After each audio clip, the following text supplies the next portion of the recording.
Greetings, everybody. Good morning. Welcome to the program. We are live, Provo, Utah.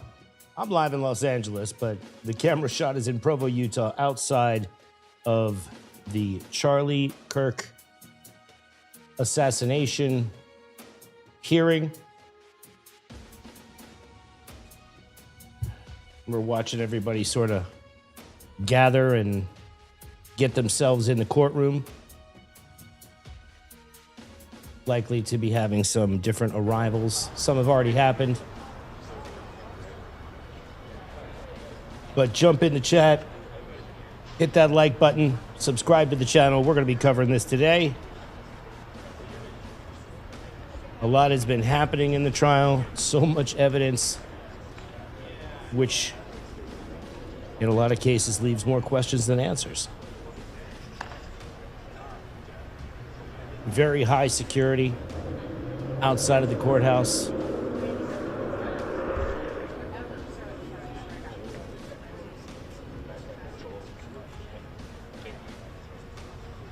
Good morning.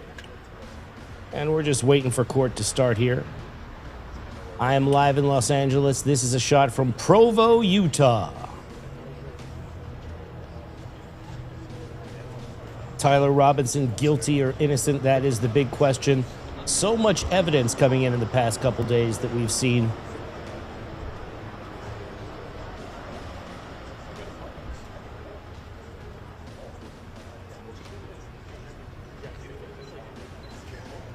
And again, heavy security. Thank you so much, Janda. There is a telegram for Janda, by the way. Check your messages. Telegram for Janda.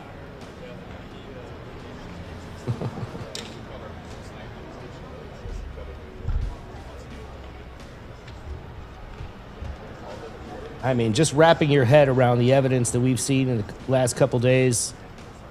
A stray bullet, unfired. Some of the testimony was that it was possibly an officer clearing, good morning, Mopes, clearing around, which makes no sense.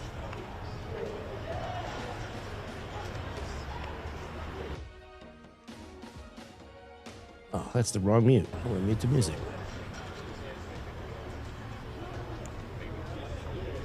All members of law enforcement carry their firearms already chambered.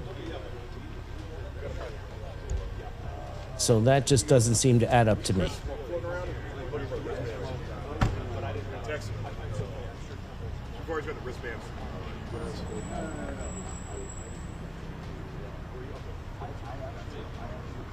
And then what? They wouldn't pick it up? I mean, you understand the liability there with this mystery bullet. What if someone was to pick up that bullet that came from a law enforcement weapon and they used it in another crime? And then that first officer's fingerprints are on that round. Do you see where I'm going here? It makes no sense. And we're doing this horizontal today. So make sure you hit that like button. If you are not subscribed, do so. And I think today we are going to see so much more.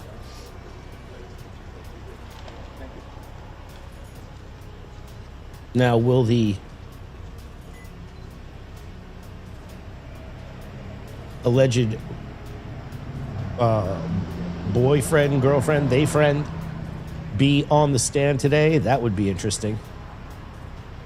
Why is there DNA on the screwdriver? That's me.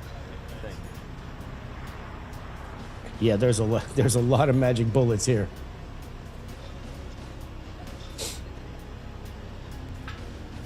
So watching some of the arrivals.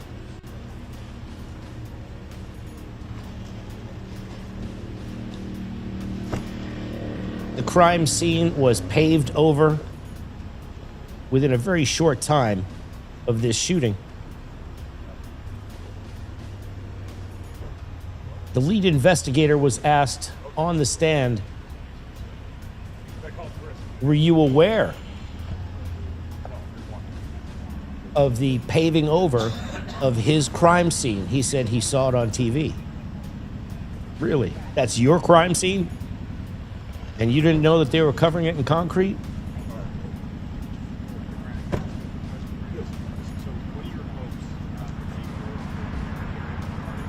Oh, that's what's his name? Well, it's dual-minded, right? I want the public to be able to hear exactly what I think that's Officer Tatum, the knowledge that they need. a YouTuber. There is the, I think that's the defense attorney. Is that the defense attorney? Getting ready to go to work.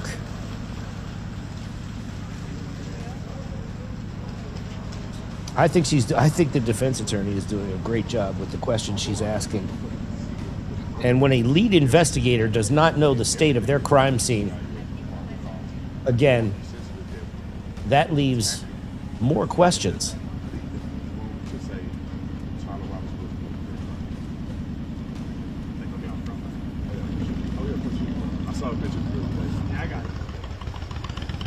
That's Officer Tatum? Yeah. Conspiracy theories surrounding these cases. I would cuss, but I'm a Christian. I think the He's all lined up, ready to go. This case is a bunch of hogwash. And I'm gonna tell you the biggest, most crazy conspiracy theory is that Tyler Robinson was never at the UVU campus. That is a flat out lie. That somehow he was coerced into turning himself in, even though he wasn't involved. Let me just say this because I think it's very clear that if you don't have him, See, I know the why would YouTubers. he turn himself in? If he was never on campus ever, why would he voluntarily take responsibility for something he wasn't even associated with? That tells you that there's something there, and if he didn't get arrested until his parents were interviewed, that tells you that something that they said may have been developed probable cause to arrest him. So I think the conspiracy theories are out of control. It's evil, demonic, and I'm hoping that people watch this trial and get the information for themselves. What purpose Well, do you Officer Tatum, I don't think questions are evil or demonic. It's self-serving. People want to fill in the gaps of what they don't know. Conspiracy theories are way sexier than what the truth is, and we all know that. That's why conspiracy theories exist. And so I think a lot of it is self-serving. If you look at social media, what's going viral right now? Conspiracy theories. Yeah, people don't want to know the truth. So people are doing this in a self-serving way that I think is ridiculous. And I'm hopeful that people that show up here or people that watch the trial go out and report the facts. You don't have to report what you feel. Report the facts that have been presented in the court of law, because this is where justice happens or justice does not happen. Thank you for your time, sir. Thank you, brother. I mean, Officer Tatum, can you explain this stray round? That stray round thing bothers me a lot. It's not the fact that there was a stray round. It's the testimony regarding why it was there. Who is responsible for that round? Anyone who would have any type of assault rifle would be trained with that assault rifle. And what officer do you ever see? You see thousands of videos of officers pulling their weapons. Which one of them ever pulls their weapons and then chambers the round? No. That does not happen. So.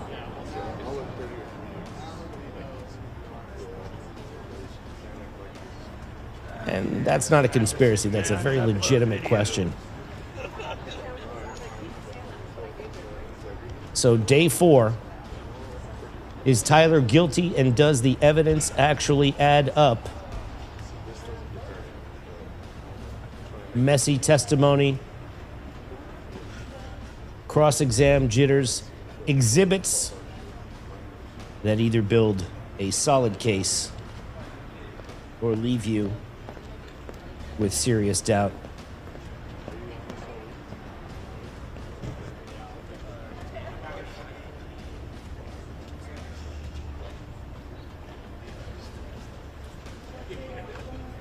Yes, the security is very formidable.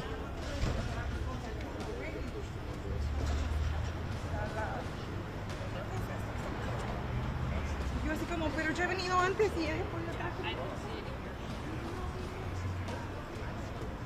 Did I just hear Italian media here?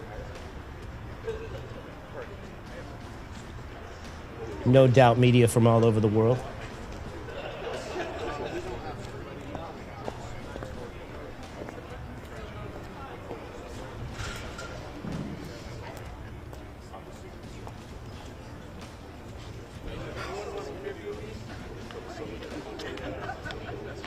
I'm free for an interview.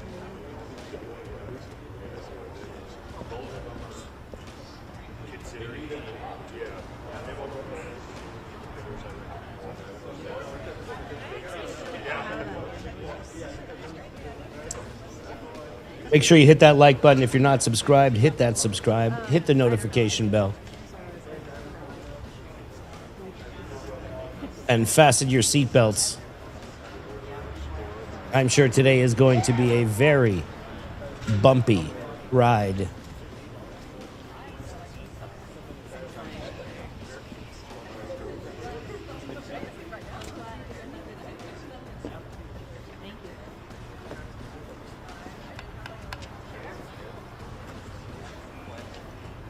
Another question is, why did the detective's body cam run out of battery power?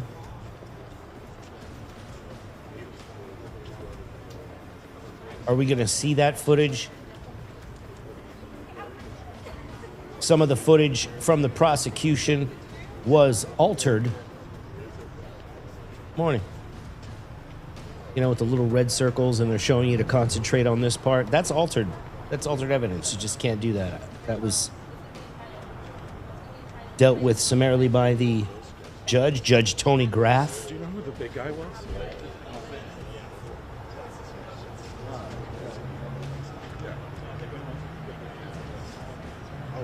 So we're going to try and break into this horizontal algo today.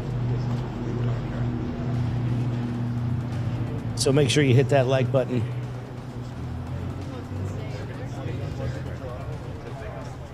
Well, the people with the phones. Are you from around here? Okay.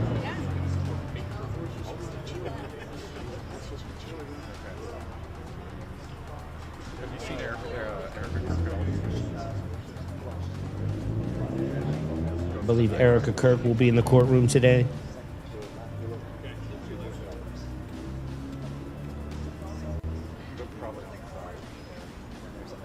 Okay. So why do you even hang out here? This is Provo, Utah.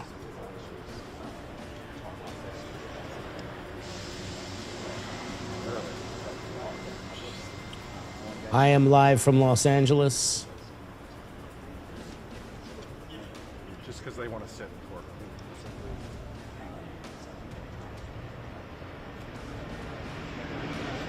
Just like fans or...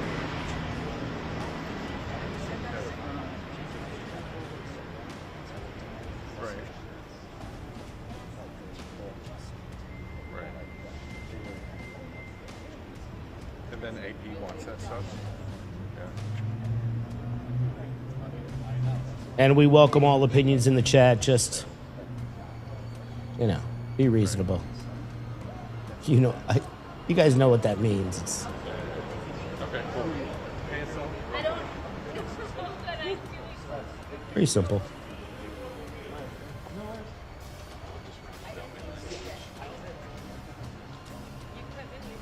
And we do have super chats, gifted memberships. If you'd like to support the channel and go the extra mile that way, we do appreciate it. But it is intense, and we're very close.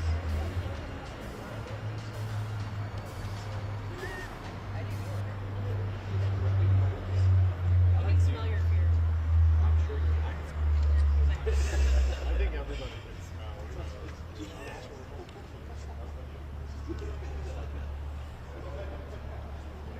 I don't think these officers know that they're near a hot mic.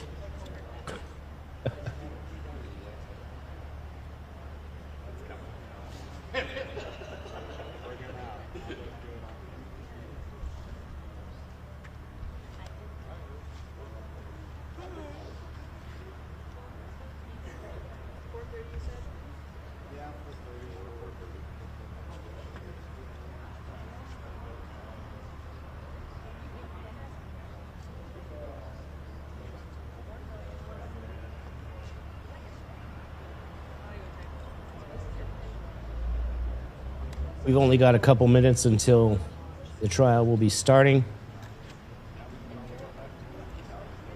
I think all the arrivals are in. Yeah. They're fanning out. I think we're going to be jumping in the courtroom any second here. No, this is Utah.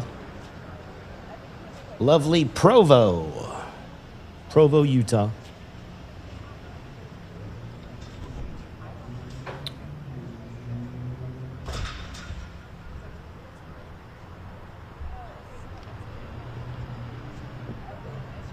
This looks like the main media pool camera right here. We are tapping this from AP News. So big shout out to them. Always bringing great live coverage. And there you go. The 4th Judicial District Courthouse. Provo, Utah. And make sure you guys hit the like button. We're going to start some polls in a little bit.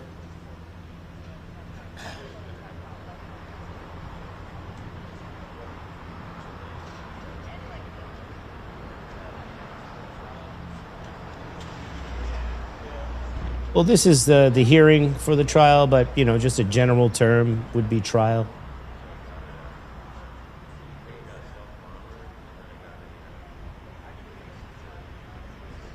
It is actually a evidentiary hearing to see if there's enough evidence to even begin the trial.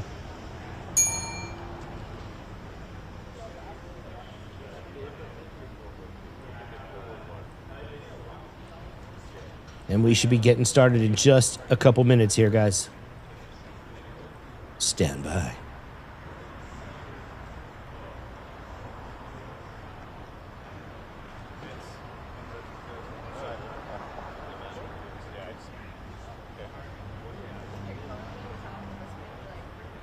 Okay. Okay, sounds good. I'm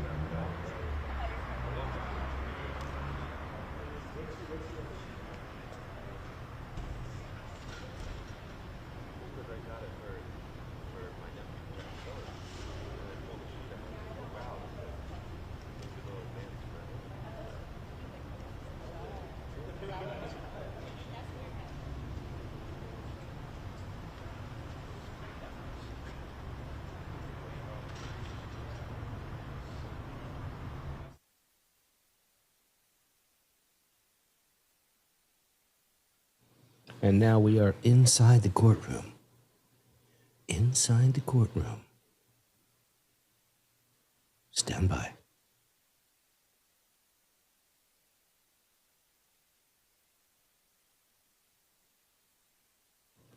Everybody, please turn off their phones and cellular devices. No, wait, don't do that.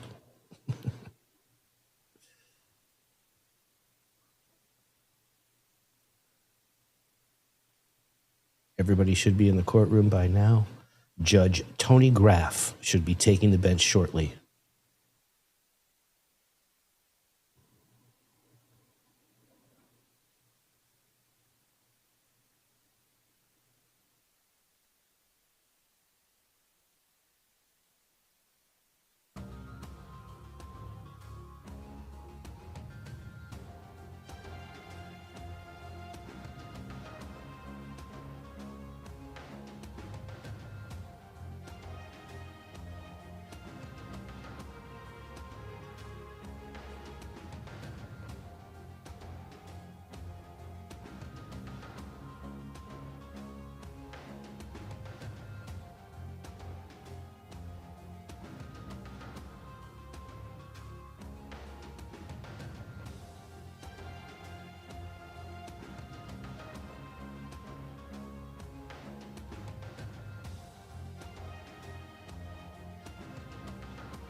This is the quiet time before court starts.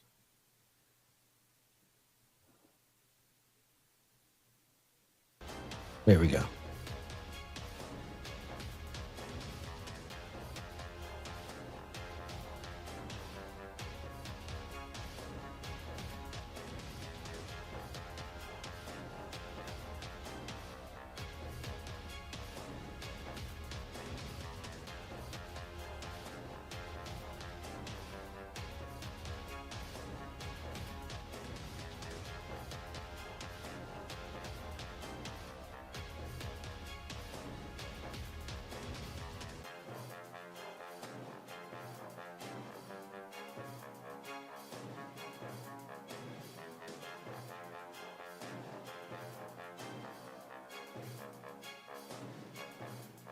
And the lead investigator that we saw yesterday, State Bureau of Investigation agent David Hull, it was his crime scene.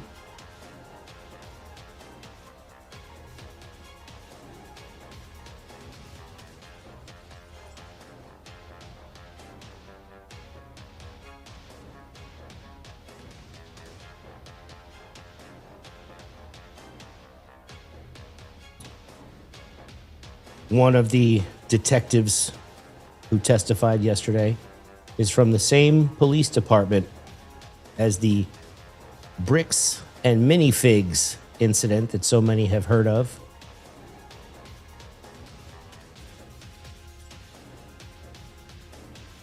Oops. There we go.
Waiting on Judge Tony Graff to take the bench.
That's fine, Cranberry.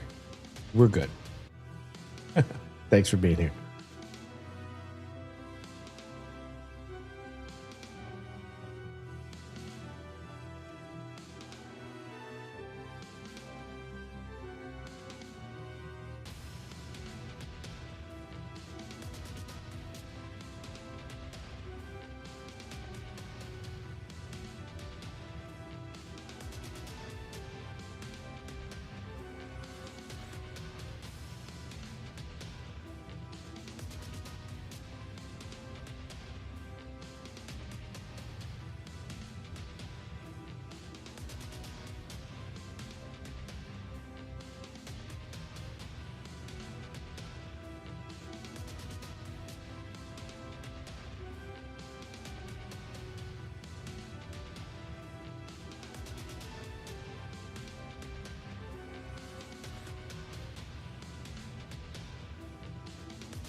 All right, the camera moving around would suggest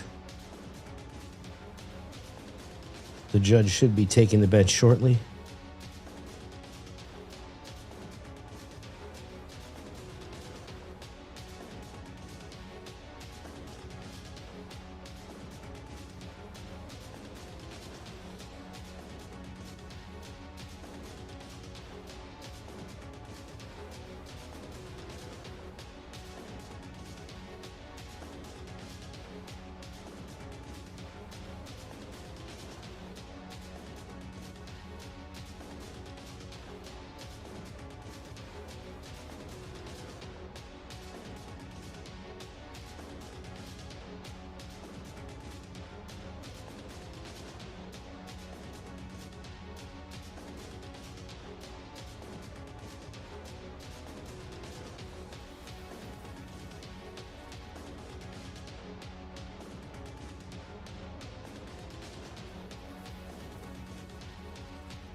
Oh, we're going to see.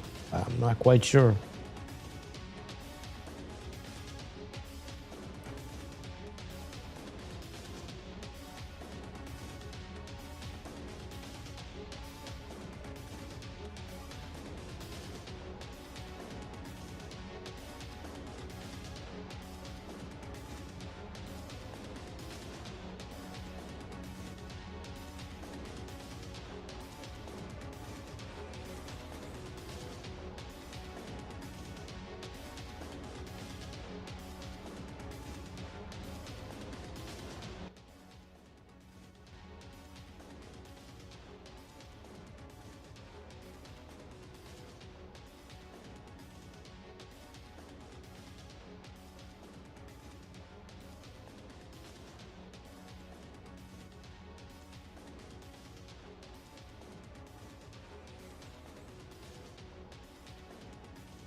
Yes, we will be seeing some of Lance Twiggs today.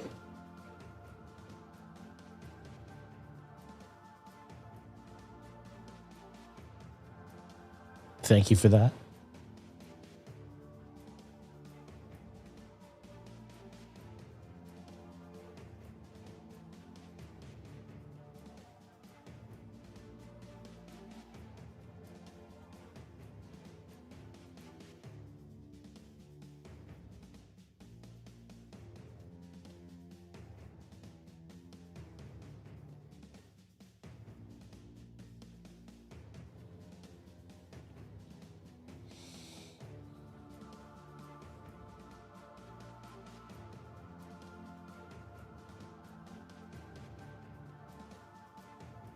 Waiting for Judge Graff to take the bench.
Seems like they're getting a little bit of a late start this morning. But we should be getting started shortly.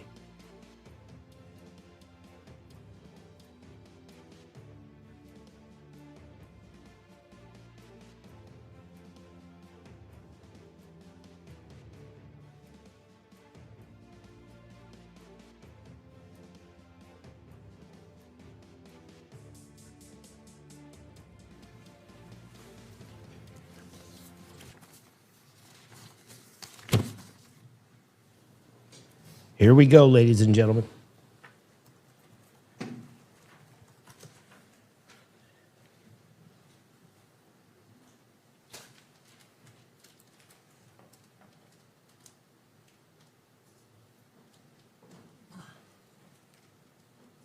Judge Graff punching the clock.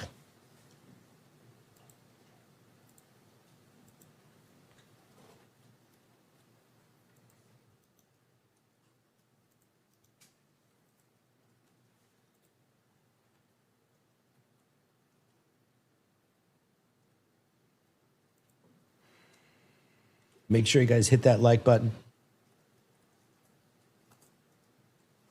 Share this out. Yes. Good morning.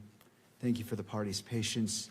Court is now in session. There we go. Calling case number 251-403-576, State of Utah versus Tyler James Robinson. Counsel, please enter your appearances. Chad Grunender, Ryan McBride, Lauren Hunt, David Sturgill, Chris Ballard. For the state, County Attorney Jeff Gray also present. Good morning.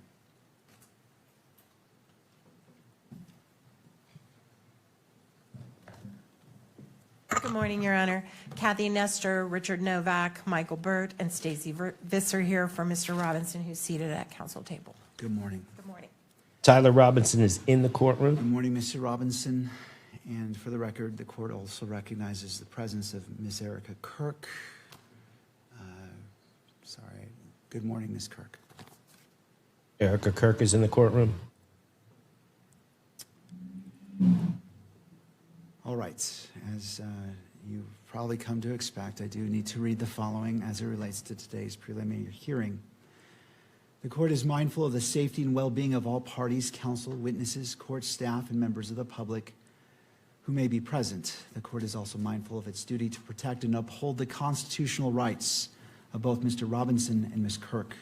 To serve those important interests, the court reminds all persons who will be in attendance that portable electronic devices will not be permitted in the courtroom or on the fourth floor. Oh. And this prohibition does not apply to legal counsel and support staff for the defense or the state or the media in this manner, or the equipment permitted under any electronic controlling electronic media coverage order, and includes the counsel for victim representative Ms. Kirk. I do ask the parties, the attorneys, if you will join me in turning off your ringer to ensure that we do not have any interruptions. So I am turning off my ringer, and I invite you to do the same. Every person who is in attendance today and every day will be afforded the dignity and respect due to them, and pursuant to the standing decorum order by the court, all spectators shall be quiet, civil, and orderly. Spectators shall not engage in any distracting, disruptive, provocative, disrespectful, uncivil, or threatening behavior of any kind. Spectators shall not make any audible comments of any kind, shall not shake or nod their heads, shall not otherwise make any gestures during the hearing. Wow. Spectators shall not wear or display pins, buttons, signs, clothing, or photographs expressing support for or against any person related to this case or to the status of this case as a capital offense. All right. As we begin this morning, I wish to I've taken a lot of time to think about the comments made by the parties yesterday, and there were additional briefings and a motion filed last night, and the court took the necessary time to readdress it and look at it and be prepared for this morning's proceedings. While I recognize especially how precious our time is, I also recognize that I need to be prepared for everything that's before me. And I took the time this morning to review what was filed since we adjourned yesterday until we've came back on record. One of the motions filed last night was filed by Ms. Erica Kirk's attorney, and I wish to address that. And I realize that the parties may not have had a chance, for defense or prosecution had a chance to respond to that. And before I address that, I wish to turn the time to you if you need the benefit of the record as it relates to what was filed by the attorney for victim representative Erica Kirk to the state.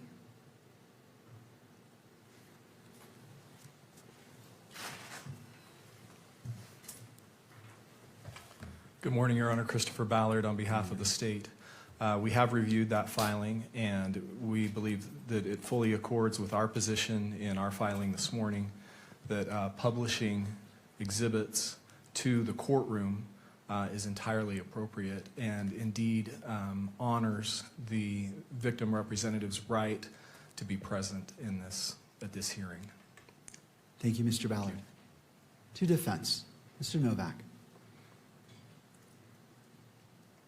Thank you, Your Honor. I read the pleading. I believe that every order that this court has made to date complies with and respects the victim's rights under the Utah Constitution. I think that the rulings that the court has made the last few days do so, and I don't believe that the issues that are presently before the court going forward with the hearing with respect to exhibits in what I'll just call the 16 series interfere with any of the enumerated rights set forth in the Utah Constitution concerning the rights of a victim representative in any criminal proceeding. So that's our position. And I want to also be very mindful of timing issues because we spent a lot of time arguing without the court having the benefit of briefing yesterday. But we have witnesses we have to get to, including a defense witness who is not available after tonight. So I could, of course, as Your Honor knows, say much more, but the court has all the briefing, and I think we should move forward. Thank you. And as it relates to transparency and publication, does the news media wish to be heard on this issue?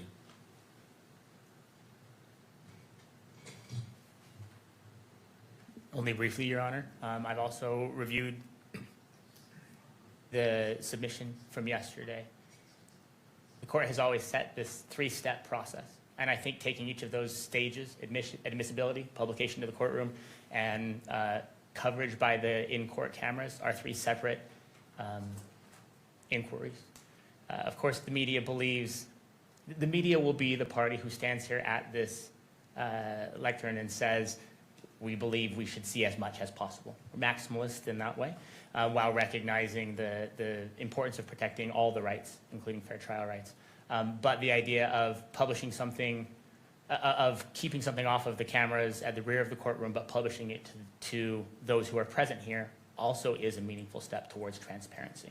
And to the extent that the court is not comfortable with placing something on the video feed, the media does believe that allowing the media representatives who are here and the members of the public who are here to view that, even if those watching on the live stream cannot, is a meaningful victory for transparency, and we of course support that. Thank you. All right. Your Honor, the state would like to be heard on the briefing, briefly. For, The briefing that was submitted last night. all right, so I want to address the motion filed by the attorney for the victim representative, and then we'll transition to that. I'm just trying to do it incrementally so we can get it all addressed. So in regards to that, and I appreciate the position of the parties, it is important for me to hear all sides. Article 1, Section 28 of the Utah Constitution recognizes important rights afforded to victims and victims' representatives, including the right to be treated with fairness, respect, and dignity, and the right to be present and heard at critical stages of the proceedings. The court acknowledges the concerns raised in the motion regarding transparency and the ability to meaningfully observe the evidence presented during this hearing. At the same time, the court has an independent obligation to manage these proceedings in a manner that safeguards the rights of all parties. That includes honoring the rights of victims and victims' representatives while preserving the defendant's constitutional rights, including the right to a fair and impartial process. The court has considered the request that exhibits be displayed in real time to the courtroom. After careful consideration, the court determines that not all exhibits will be visually displayed to the gallery, and notes that it will use a tiered method as described. First, whether it will be admitted to the court for consideration as it relates to probable cause. Second, whether it will be displayed only to the gallery. And third, if it will be published through the camera to the public at large. This ruling is not intended to diminish the significance of the victim's representative rights or concerns. Rather, it reflects the court's responsibility to regulate the presentation of evidence in a manner consistent with the integrity of the proceedings and the fair trial rights implicated in this manner. The manner in which evidence is displayed remains in the court's discretion. That discretion must be exercised in a manner that is appropriate and appropriately balances Mr. Robinson's constitutional rights, Ms. Kirk's rights as a victim representative, and the court's obligation to conduct the proceedings that are fair, orderly, and appropriately transparent. Transparency is an important principle, but it must be maintained in a manner consistent with the constitutional rights and protections afforded to all parties. The court does not make a blanket ruling as it relates to any exhibit, and as previously stated, each exhibit will be afforded its own due in weighing whether it shall be published to the courtroom or beyond or not. And that concludes the court's ruling on that motion. All right, counsel, the last matter, as it relates to the briefing, I'll hear that, and there is a slight edit to, and I'm not sure when the state wishes to publish State's Exhibit 16. So turning to the state, do you wish to be heard about the motions filed last night prior to the publication of Exhibit 16? Again, it's your choice on how you move forward. I just want to see which order you want to go. We do want to be heard on the briefing from last night, and specifically about Exhibit 16. I'm understanding Your Honor has an additional edit to that. Is that correct? I do, and there might be value in hearing that, so that may or may not change your positions. So let me just put that on the record, Okay. and then I'll hear from you. I just want to make sure you're able to be afforded everything. So as it relates to the edits, last night, I believe it was between 6 minutes and 57 seconds and 20 minutes and 29 seconds, which is not to be played, and then 32 minutes and 55 seconds to 35 minutes and 47 seconds, which is not to be played. And I believe that what I received reflects that. And is that the understanding of the parties? Yes. All right, the state has said yes to the defense. I'm not saying if you agree with it, I'm just saying, does it reflect the timestamps? May I have a moment? Absolutely.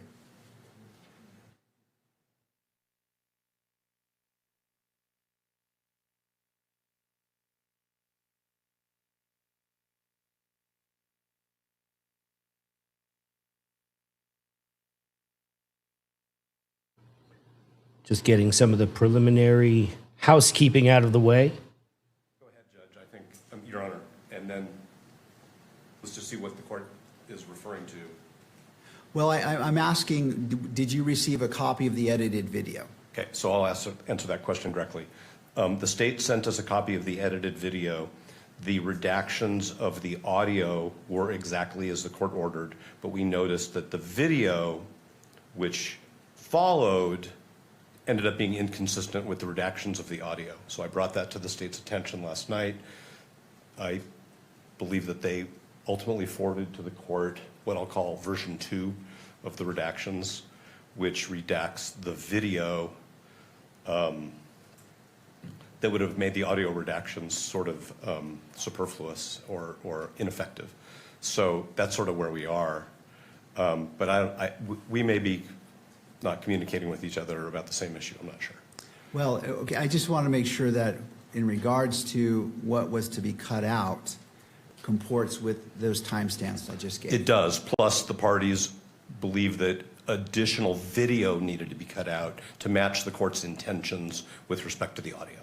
Right, and this is what I'm going to next. Mr. Ballard?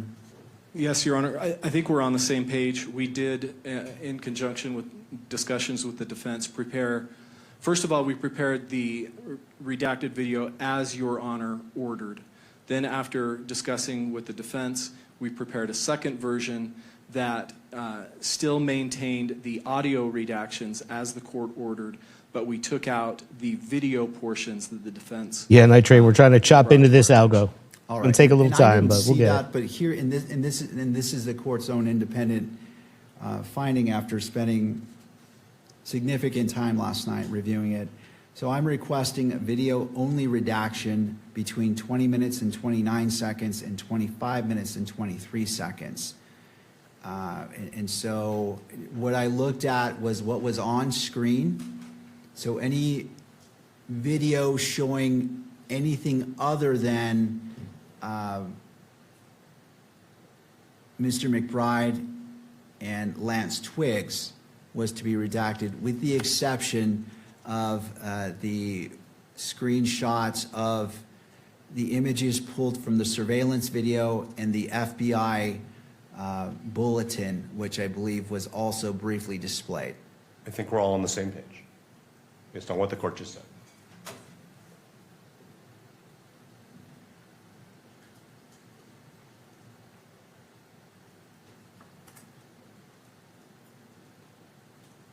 Your Honor, I think we have just a 1 second difference. Our timestamp is 25:22 of the additional edited version, but I think it still omits the video portion that we're discussing.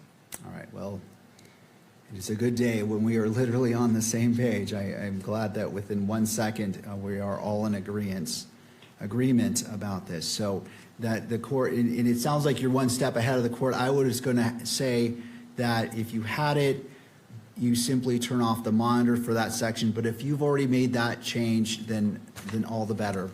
There are 2 additional changes as well. And this is very short, and so I'll leave it to the state if you wish to just in real time pause and fast forward or wish to redact it. I'll leave it to you. So the additional requested audio and visual redaction, so this is not to be played whatsoever, is 27 minutes, 18 seconds to 27 minutes and 25 seconds. And the second is 28 minutes and 11 seconds to 28 minutes and 18 seconds.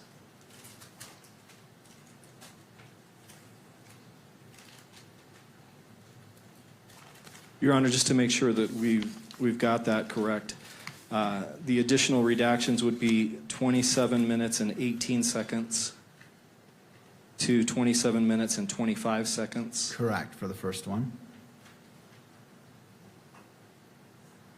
And then 28 minutes and 11 seconds to 28 minutes and 18 seconds. Yes. And Your Honor, while we're talking about additional redactions, let me approach.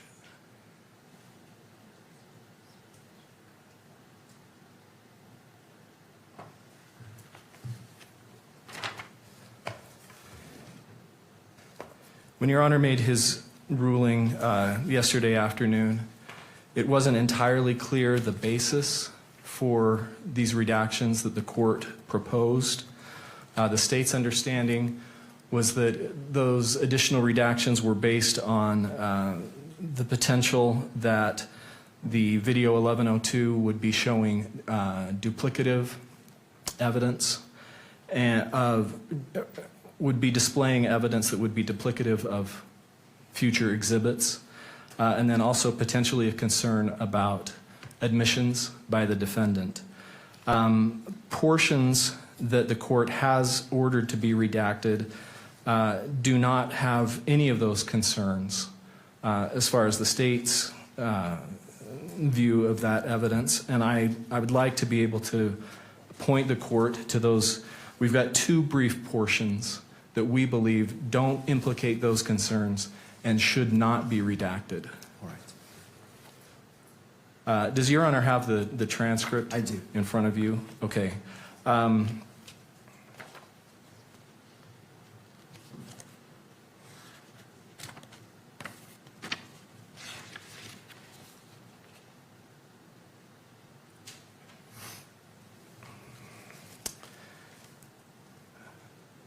First of all, at the very, very bottom of page 10, beginning with the words, "was he,"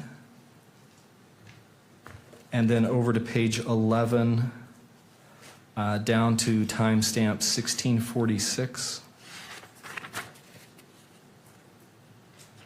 That portion is not cumulative of additional exhibits, and it contains nothing that could be classified as an admission by the defendant. That's the first portion. So going back to page 10, I don't see "was he" at the bottom. Where are you? How many lines from the bottom up are you referring to? You may. Oh, I see. Right here. Okay, now I see what you're saying. I missed that. I was looking at the beginning of the line, but I see your point. Okay. So from "was he" on page 10 until 16, the timestamp 1646 on page 11. Okay. That's the first portion. And then the second portion that we would ask not be redacted is a small portion of page 19.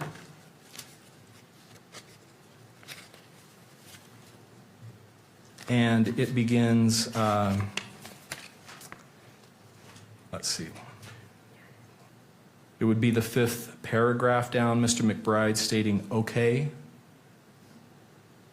and then ending at timestamp 3340. Again, that's not cumulative of any anticipated exhibit, and nor does it refer to any admission by the defendant. Thank you.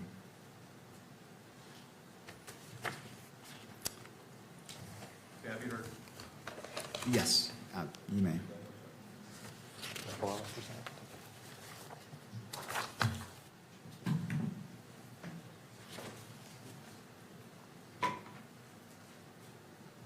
Thank you, Your Honor. With respect to the first of the two portions that Mr. Ballard referenced, I want to be totally transparent with the court, of course, that that was not a section that we asked the government to agree to redact. That is a section that the court independently determined was appropriate for redaction under the various principles that the court has enunciated. So I just want to be transparent about that. Thank you. The second portion that Mr. Ballard addressed, which is on page 19, we did suggest, and it is in our highlighted, redacted transcript, See that? and the court agreed with us. This is not relevant. This is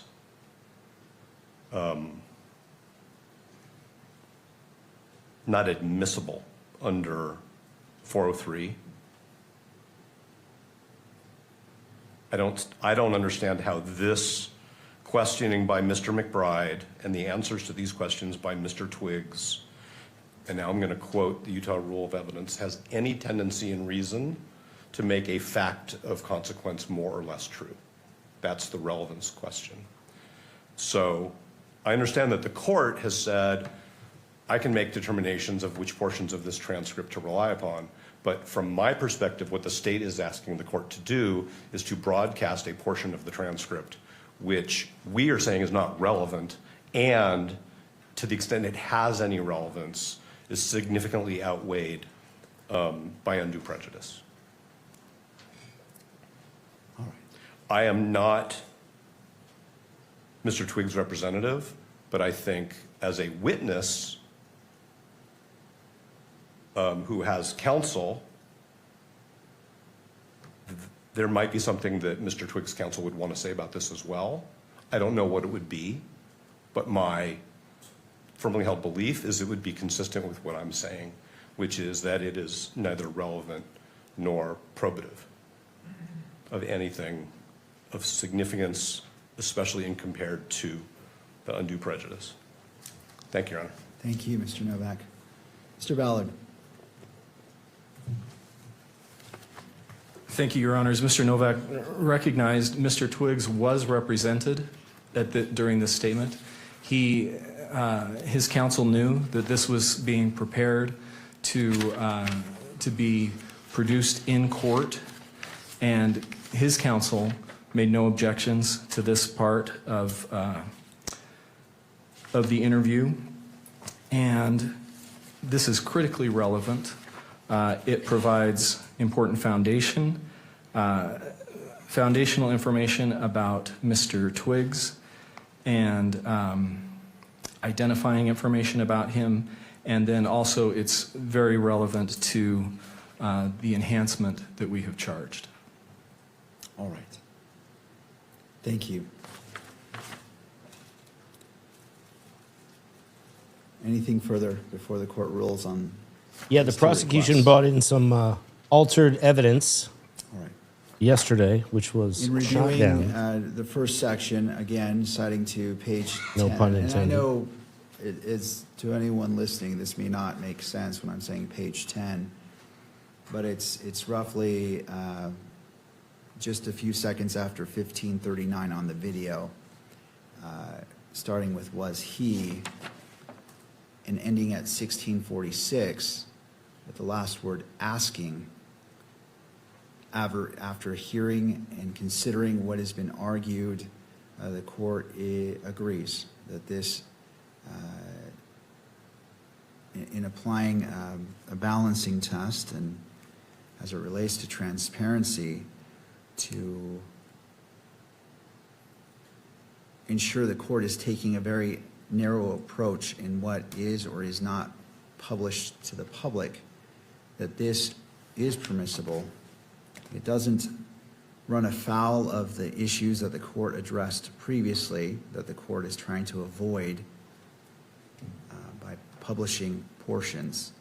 And in addition to that, independently of the court's decision-making, it appears that the parties also agree as it relates to the first requested edit to unredact or to allow in. So I am ruling that that may be played and published through all mediums in the courtroom and via video. Turning to the second section, this is page 19. It is roughly right after 3327, going to just before 3340.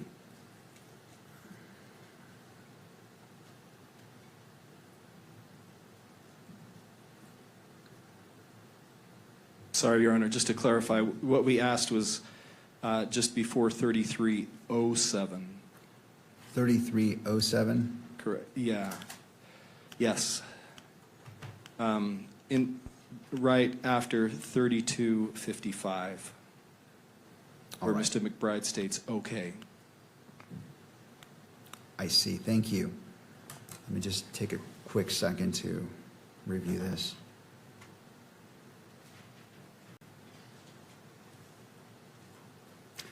In relation to that request from right after 3255, starting with okay, is that the spot you're talking about, Mr. Ballard? Yes, Your Honor. All right. And specifically to 3327, the court stands by its original ruling. That is not, there are several reasons why the court the court's ruling isn't whether it's relevant or not. It's whether it should be published or not.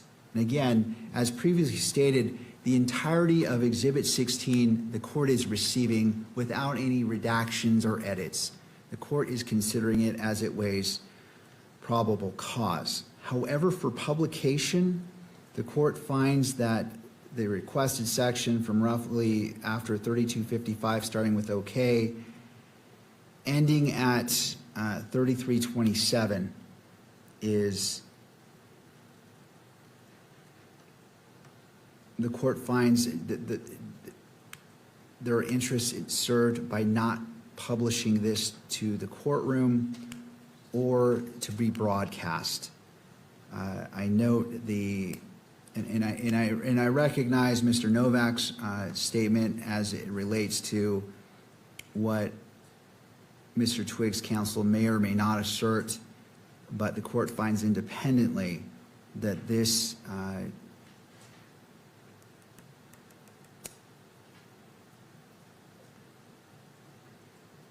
this portion shall not be transmitted into the courtroom because of certain statements made in there that do not serve the interests of justice for publication. However, the court finds from 3327, starting at okay, until just before 3340, I'm sorry, up to 3340 may be published. Did that notation make sense? Did to the state, Your Honor. All right, to defense. Understood. And so this is the appropriate balancing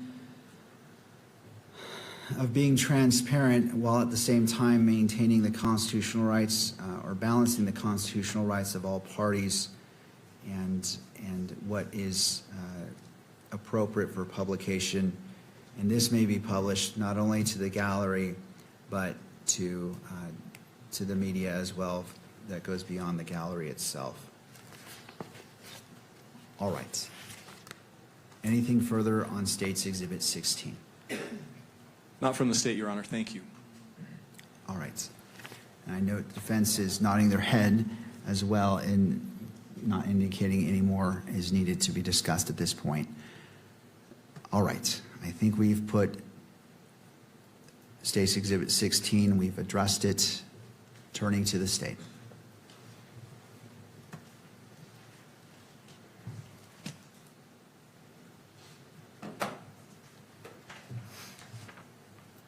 Thank you, Your Honor. We would just like to briefly emphasize a few points in the briefing that we filed early this morning. Last night, the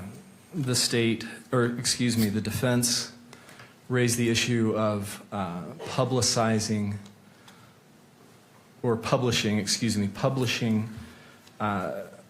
admissions by the defendant or confessions.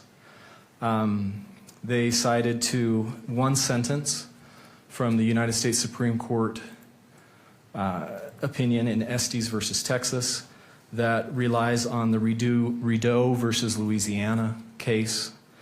And that one sentence in Estes has no precedential value on the issue that's before the court today. Estes cited to the dissenting opinion in Rideau, which is very curious because that dissenting opinion, Rideau was a change of venue case. And what the dissenting opinion held is that the court properly refused to change venue in that case, even though the defendant's confession had been televised multiple times. So it's puzzling that that's what the Estes court would rely on as supposedly constructing some kind of rule about publishing a defendant's admissions. In addition to that, Estes has no analysis of that point from Rideau. Again, it's just one sentence, and Estes itself was a case about televising a trial. It wasn't about pretrial publicity of a defendant's admission or confession. And as we noted in the brief, subsequently, the Supreme Court has limited, although it hasn't expressly overruled Estes, it's limited that case to its very narrow facts. So it's difficult to see what precedential value that one sentence from Rideau could have on this issue before the court. Even if it could have some applicability here, the circumstances in Rideau are starkly different from the circumstances here, the statements, the types of statements from defendant that we're talking about. In Rideau, what the police did was orchestrated a recording of an uncounseled, unmirandized police interrogation. The police recorded that interrogation. It was leading questions. They recorded the defendant answering those leading questions. And then they immediately, it was the police that immediately released that recording to the press, who then publicized and televised that. The defendant confessing to police, answering the police's questions. That's not the types of statements that we're dealing with in this case. What we're dealing with are statements that defendant voluntarily made to close friends and associates of him and his roommate.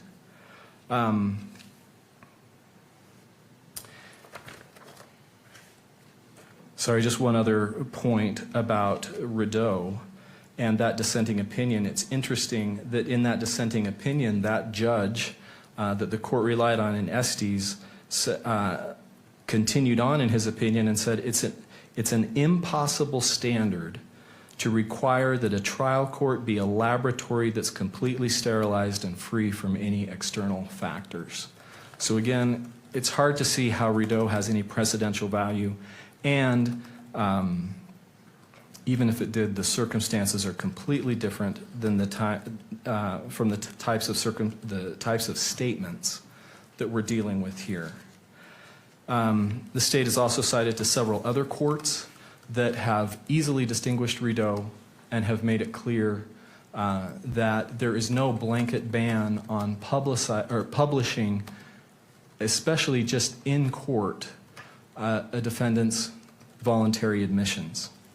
I think the most interesting case is the Sixth Circuit case, because there it dealt with essentially the issue that we're dealing with here, which is publication of a defendant's statements during a preliminary hearing. And that case is especially important, the DeLeslie case, because there that confession was ultimately held to be inadmissible. So an inadmissible confession was played to the public and interested media members so that in a way that it had, as if it had been played in a preliminary hearing. And even though that confession was subsequently publicized and ultimately held to be inadmissible at trial, the court did not hold that that was a violation of the defendant's fundamental rights there, that the court could deal with that through voir dire. It was not inherently prejudicial. And then the state has also cited to the Ohio case of Mamon, and then also the Alabama case, Burgess versus State, where those courts reached essentially the same holdings, easily distinguishing the Rideau sentence from Estes and making it clear that there's no blanket ban on publishing a defendant's admissions, and also that Rideau is easily distinguishable. And the court, because the court can deal with those pretrial publicity issues in the way that we've discussed several times already through the tools that the court has available in selecting the jury. I think it's also important to point out that transparency is critical in this case. This court's noted repeatedly the extensive media coverage. That's why we're having to take this additional time in these hearings to be able to discuss these issues. And transparency is critical to the state's right and the people's right to a fair trial. Where there's a vacuum in the evidence, it just fuels speculation. And then finally, as has already been argued, it's critical to the victim's right to be able to attend the hearing. That's a hollow promise if the victim representative is only able to be here physically, but then is shielded from some of the evidence. Does the court have any questions? No, not Thank you. at this time.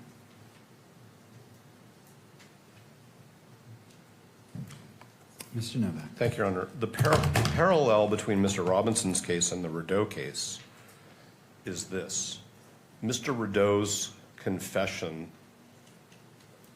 was televised by an act of the state. It wasn't a confession broadcast through a courtroom. It was a confession made to law enforcement and then broadcast by action of the state. And that's what gives rise to the constitutional problem, which is its state action, which violated Mr. Rideau's right to a fair trial. This court has granted the media's request to electronically publish this entire proceeding. That's state action. And the state has supported the media's request over Mr. Robinson's objection. So that is also state action. So that's the parallel. If there were no cameras in this courtroom, we would not have a problem. And in fact, Ms. Kirk's attorney's briefing seeks a remedy which has nothing to do with the cameras in the courtroom. What Ms. Kirk's counsel seeks is the opportunity for people in the courtroom to see the evidence. So the state is going even further than Ms. Kirk's counsel. The state wants to publish what it calls confessions in the same way essentially that the state published Mr. Rideau's confession.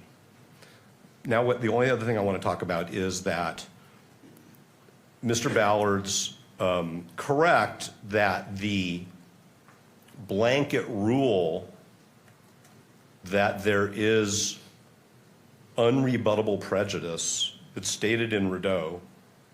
We could talk about why dissenting judges say, oh my God, the court has established a rule and I don't like it.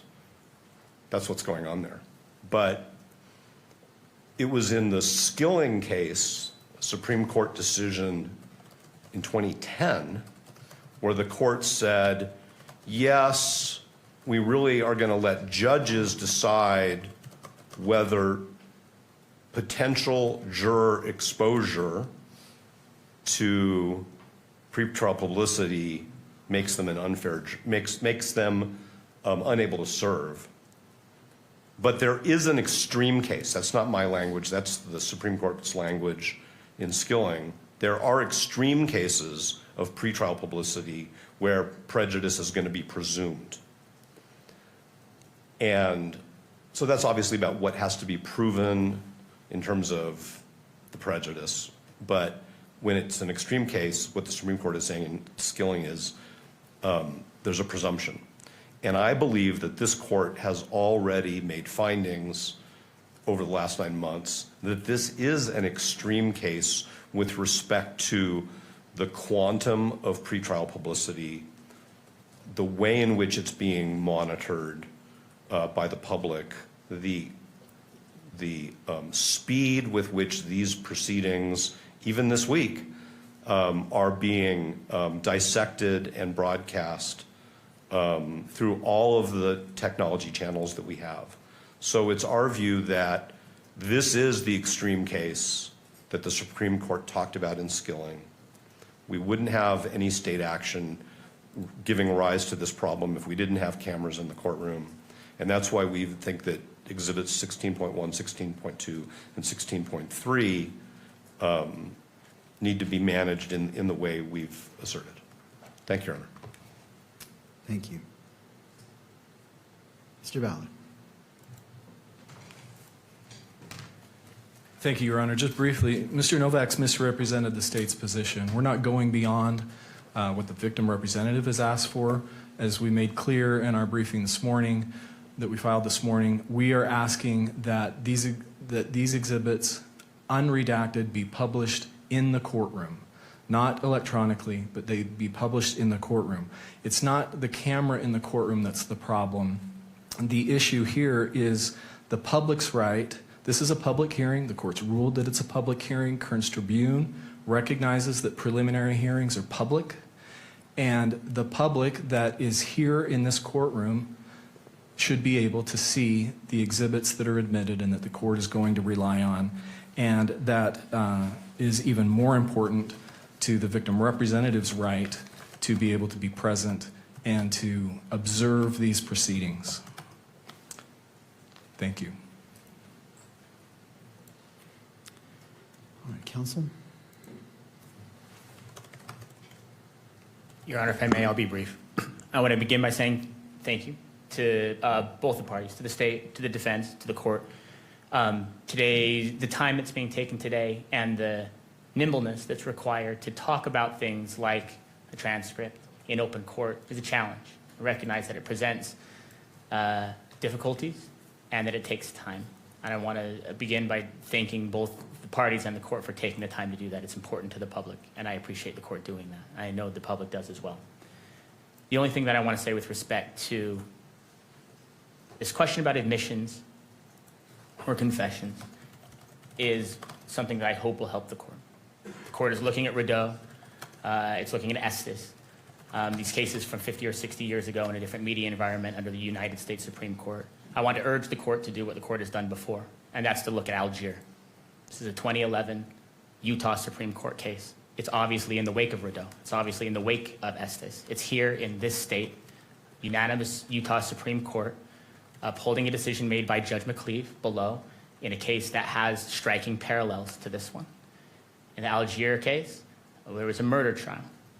The court received a letter, a notarized letter from an inmate saying The defendant in this case has confessed to me, told me that he was involved in the shooting, gave me details of it, threatened me and my family if I did that. I want the court to know that.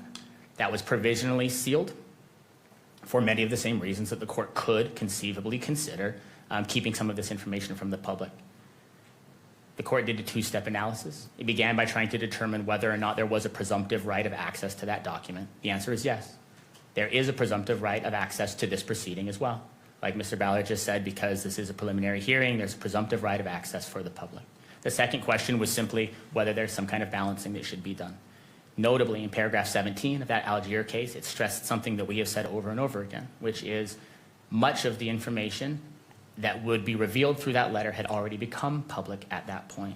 And the idea of sealing a document that contained allegations or details that were already in the public sphere would only create the impression that information was being kept from the public when it was not. We stress what we did yesterday, that much of, as we understand it, much of the information that is now under consideration for the court is already in the public sphere. The right case to analyze this under is Algier. Algier would dictate in this case that the court recognized there's a presumptive right of access to this material, and that the presumption, the balancing test that would be needed to overcome that presumption of access has not been satisfied here, particularly because so much of that information is already in the public sphere. That must be an animating factor here, and we ask the court for that reason to grant access, both publication to the courtroom and, in our view, publication on the cameras as well. But we again do recognize that that middle step is a meaningful one. And if the court were to decide that that information be shared in the courtroom but not on the general feed, we would recognize that as well as a meaningful step towards transparency in this case.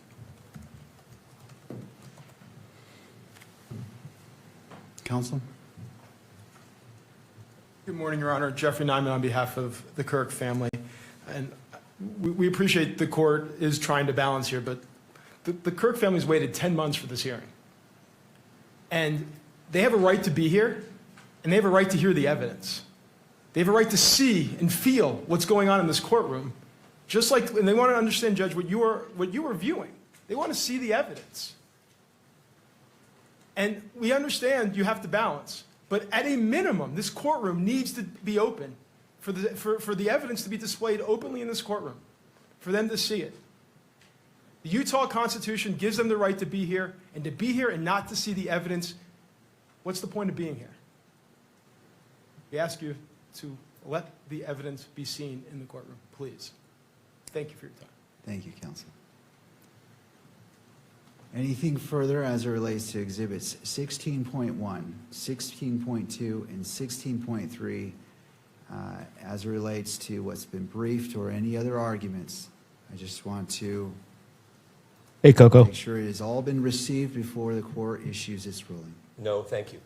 Not from the state, Your Honor. Thank you. All right. And just to be clear, as it relates to the state's request, 16 point, well, so under the three factors, or the three levels, admission to the court, publication to the gallery, and then publication beyond the gallery, what is the request for each of these exhibits?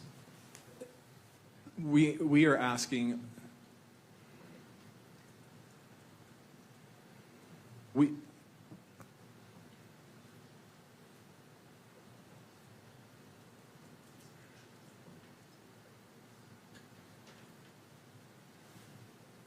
Your Honor, we are asking for admission. We are asking for publication within the courtroom, but not publication electronically on to the electronic coverage in the courtroom or of these proceedings. So now they're basically deciding what evidence is going to be shown in the courtroom publicly. The attorney for the Kirk family suggested they wanted everything to be transparent. I'm sorry, the mother and father of Charlie Kirk wanted everything to be seen in a transparent manner. Could capture that and reproduce it. Thank you. Just the court just wants to.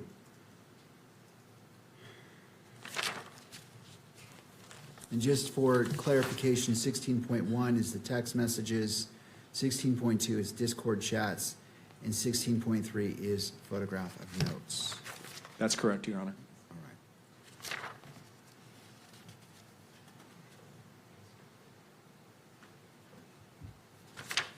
And finally, and this hasn't really been addressed by any party, but it is a factor the court's weighing, how much of 16.1 has been published to the public prior to these proceedings? Proceed, night And train. this is open to all, if you wish to weigh in. I just want to make sure that that's clear, because that wasn't really addressed in the briefing, and it's a factor. So I want to make sure that that issue has been presented by the parties, if you choose to.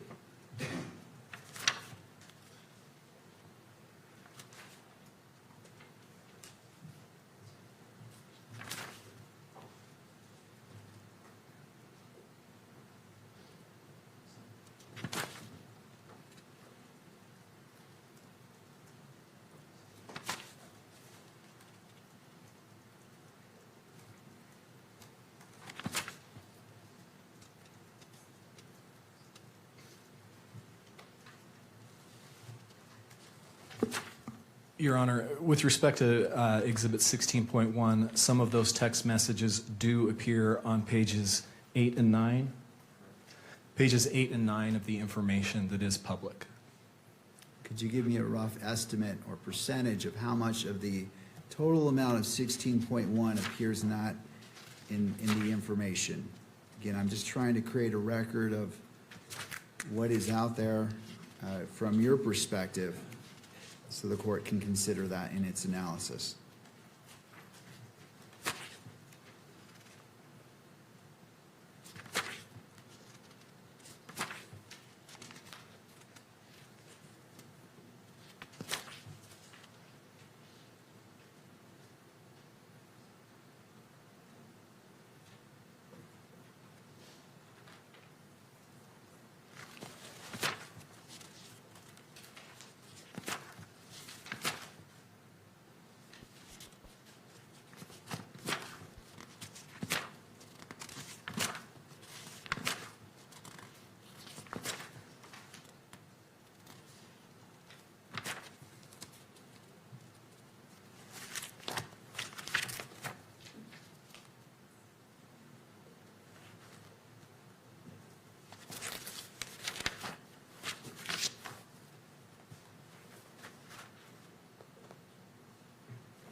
Your Honor, State's Exhibit 16.1 is 18 pages total of photographs of text messages.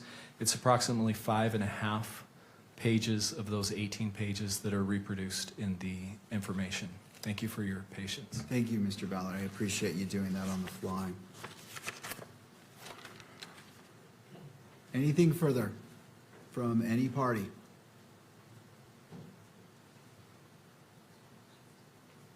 To defense? No, thank you. To the prosecution? No, Your Honor, thank you. Media?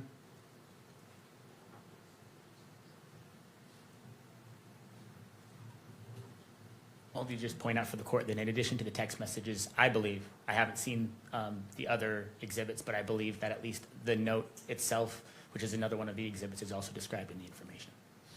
Thank you.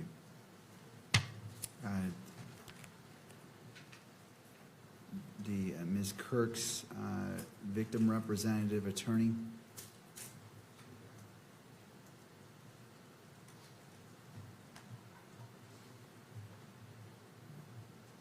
This has not been easy, as you can imagine.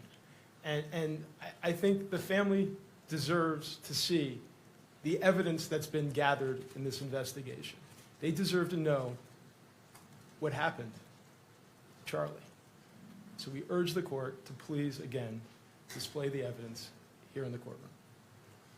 Thank you. Thank you to all parties. I appreciate the diligence and hard work that you've put in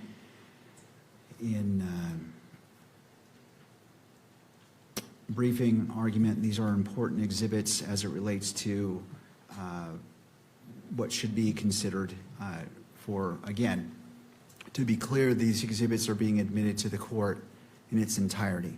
The question before the court is publication within the courtroom and beyond the courtroom.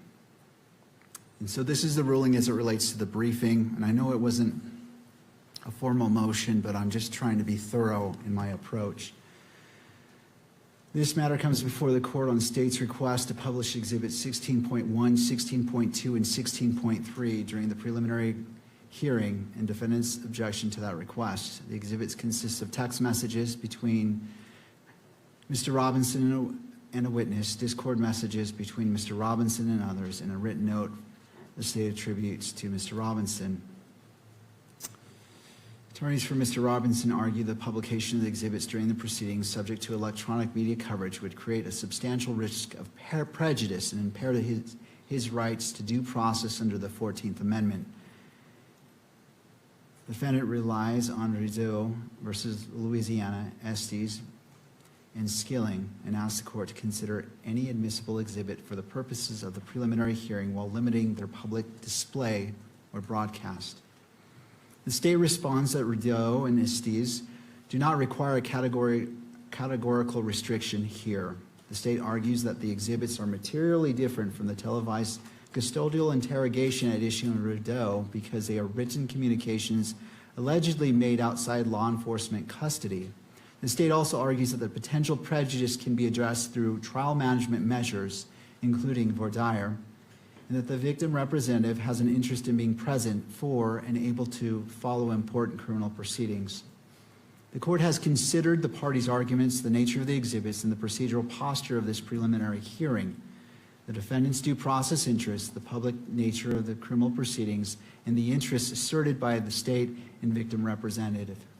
On the present record, the court is not persuaded that the publication of exhibits 16.1, 16.2, and 16.3 during the preliminary hearing creates the type of inherent or presumed prejudice that requires categorical restrictions under Rideau, Estes, and Skilling. Unlike the broadcast interrogation in Rideau, the exhibits at issue are written communications allegedly made outside police custody and are being offered in the ordinary course of a judicial proceeding. That distinction does not eliminate the possibility of prejudice, but it weighs against treating publication of the exhibits as presumptively unconstitutional. The court further finds that any potential prejudice arising from media coverage may be addressed, if necessary, through the appropriate trial procedures, including voir dire, Definitely a challenger. and other measures warranted Definitely. before trial. This ruling is limited to publication of the exhibits during the preliminary hearing and does not determine their admissibility at trial, and I insert if one occurs, or foreclose any later request for relief based on a more developed record. Accordingly, the defendant's objection is overruled. As it relates to this preliminary hearing, Oof, overruled. the state may publish exhibits 16.1, 16.2, and 16.3, and the court is authorizing, with the exception of the third to last page on exhibit 16.1, because it contains information including a phone number and address to be redacted before publication in the courtroom. But as it relates to 16.1, because it was publicly distributed by the state, that 16.1 in its entirety may be broadcast through electronic media. That is the ruling of the court. Counsel, how would we like to proceed? Call the witness. Your Honor, just to clarify the record, the state has redacted that portion. We anticipated that needed to be redacted in 16.1, so we have redacted that portion. We believe that the best way to proceed now is we have the edited video ready that comports with the additional edits that the court has ordered. We propose that we take a break so that we can show that to the defense, make sure we're on the same page, and then we anticipate coming back and playing Exhibit 16. All right. Okay. All right. I appreciate the caution being exercised by all parties. We'll take a 15-minute break, come back at 10:50. Court is in a brief recess. All right, guys, we are in a brief recess here. They will be coming back. Both counsels are going to be going over some evidence to make sure the proper redactions are there, which still makes it altered footage.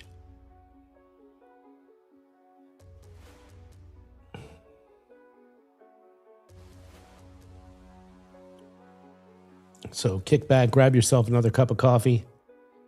Going to be back in 2 shakes of a lamb's tail.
Should be back from their break in just a couple minutes, guys.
We'll wait a moment for the public to be able to come back into the courtroom.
Back in session. Welcome back. Turning to the state. I apologize, Judge. We were having computer technology. All right, we are issues. back We from the believe those have break. been sorted out, but we have not yet had the opportunity to show the final edited. Judge Graff taking the bench again. All right, well, how much time do you need? Just as long as it takes to show the video, so maybe 10 minutes. All right. Well, we'll go into, well, I want to make sure sufficient time is done to do that. I'm sorry, I didn't realize that we were at this point. We'll be in recess for 10 more minutes. So by 11:05 approximately. And another break. That should work, and also we can inform the bailiff as soon as we're done if it's ahead of that time. All right. So ladies and gentlemen, I apologize. I thought we were ready to proceed. I want to be respectful of all time, everyone's time, but all at the same time keep this hearing moving forward. So court is in a brief recess.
Court is back in session, noting the presence of the parties. And all we're being back. present. And where we left off is we were looking to, the state was looking to confer with defense to ensure that state's exhibits 16, 16.1, 16.2, and 16.3 were shared. Ms. Hunt. We have reviewed Exhibit 16 with defense, and it comports with the court's order. At this point, we would like to put Agent Davis back on the stand and continue with displaying that, publishing that. All right, Agent Davis, if you'd like to come forward. I remind you, you're still under oath. If you'd like to have a seat. There should be a water bottle to your left, and after you're situated, if you wouldn't mind adjusting that microphone and bringing it close to you so the record can pick up your testimony. Ms. Hunt, your witness. And just for the record and the court's benefit, we have made the edits that the court has ordered. We have shown them to defense. Pursuant to the timestamps that the court ordered, we wanted those to be reflected very clearly. So there are sometimes large gaps of just black, empty, silent space. When there are large gaps, we will fast forward. Some of those are short enough that we'll just let it play, if the court is okay with that, with proceeding that way. Thank you. I appreciate giving a heads up so all parties know what's going on. Thank you, Ms. Hunt. So at this time, we would move to publish on the monitors State's Exhibit 16. All right, and to the media, there is a monitor for your benefit right there next to you. For the camera, there is one for that direction as well as for the gallery.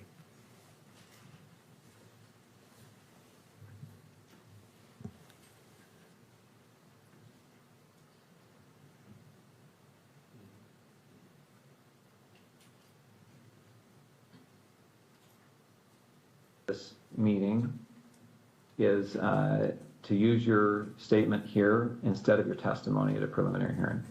Understand that? Mm-hmm. There's So, Lance Twiggs. In order to do that, I need to place you under oath and also give you an admonition about false statements, okay? First, you do solemnly swear or affirm that the evidence you shall give in this issue shall be the truth, the whole truth, and nothing but the truth, so help you God? Yes.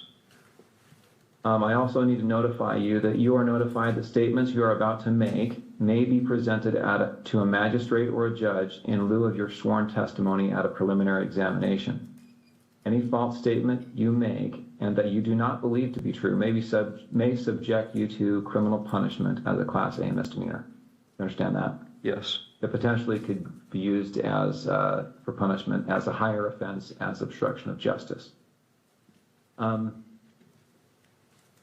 In addition, I just want to make sure that our recording here is clear that you've also been given a federal agreement and a state agreement granting you immunity from prosecution for materials that you discuss now.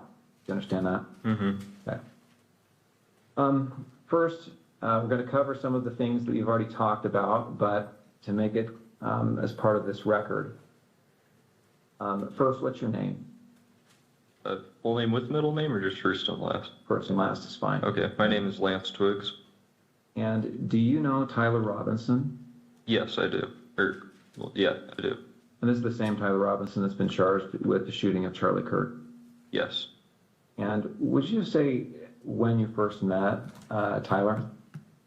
I think it was 2023. I've known him longer than that, though. That was, I think, the first time I met him in person. Okay. And will you describe your relationship with Tyler when you first met him anyway? When I first met him, I didn't know him super well. He was just a new roommate, so I knew he knew my friend group, and I knew he liked playing games, but that's about it when we first, when he first moved in. Okay. Before we go on, I realized my mic was muted at the outset. Was yours on, your microphone? Okay. I'm going to repeat those admonitions just to make sure we've got it recorded. Okay, so again, I placed you under oath. Just to make a record, I'm going to do it again. You do solemnly swear that the evidence you shall give in this issue shall be the truth, the whole truth, and nothing but the truth, so help you God? Yes. And again, I'm going to give you the false statement admonition. Sorry, hold on. If they're saying that it's echoing, so I think this one's mic is on. Okay, sorry. Okay, you're not on my mic. That's fine. Okay. Okay, so we should be good. All right.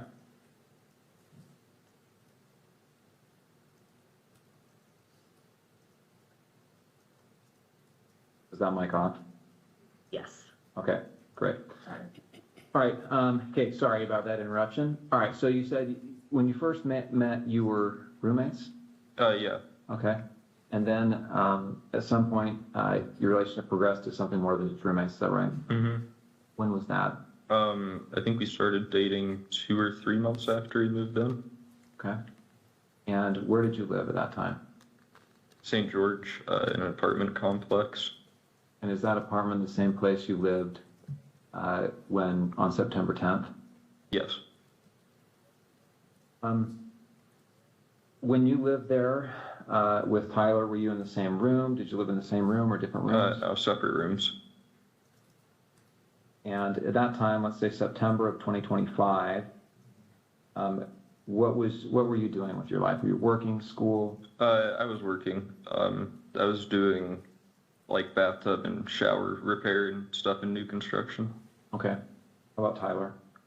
I think he was both working. I think he was working for an electrician company then, and he was also in a trade school for being I don't know, higher ranking electrician. I'm not sure how the trade system works for that. Okay. But yeah, I think he was both. What was his typical work day like? I think he'd leave around 7 generally and get back around 3 to 4, depending on where the job was and how long it was for the day. Boy, this guy's creepier than Tyler. Certain days of the week during school, semesters, he would then later in the day, I think around 5 or 6, go to school. So, yeah. Okay. Let's jump to September 10th. Did he spend the night in the apartment the night of September 9th into September 10th? Into September 10th. Yeah, he did. Yes. Do you know when he left the apartment on September 10th? I don't know an exact time. I just know he left early. I heard him leaving, and he just said he had a long drive to work that day, so he was leaving early. Okay, so early. Any guess as to what when that was? I don't know. I would have thought it was 5 a.m. because that's when an early work day was for him, but it was probably more like 4. Okay. I'm gonna have him spit out his gum just to make sure that I can do that. You mind? I think you're right in front of your laptop. Oh, here you go. Thank you.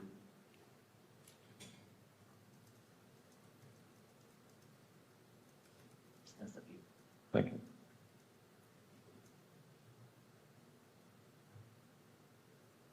All right, so what time did you get up on September 10th? Probably 12 to 1 p.m. You didn't have to work that day? No. And did you hear from Tyler? Did he call or text you before then?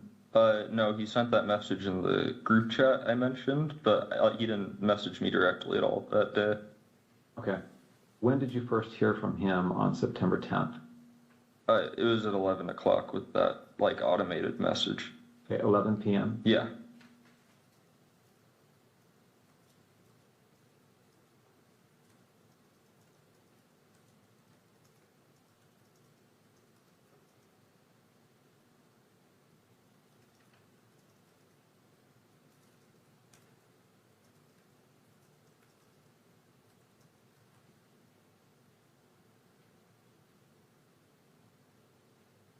What about, he asks you here, remember how I was engraving bullets? Was he engraving bullets before this?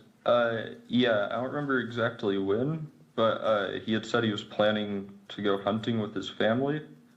And he asked me if we had a Dremel because he said he wanted to engrave messages on bullets. And I just told him where our Dremel was, and told him to make sure he doesn't like set off a bullet on accident in the house. But I didn't really think about it until then.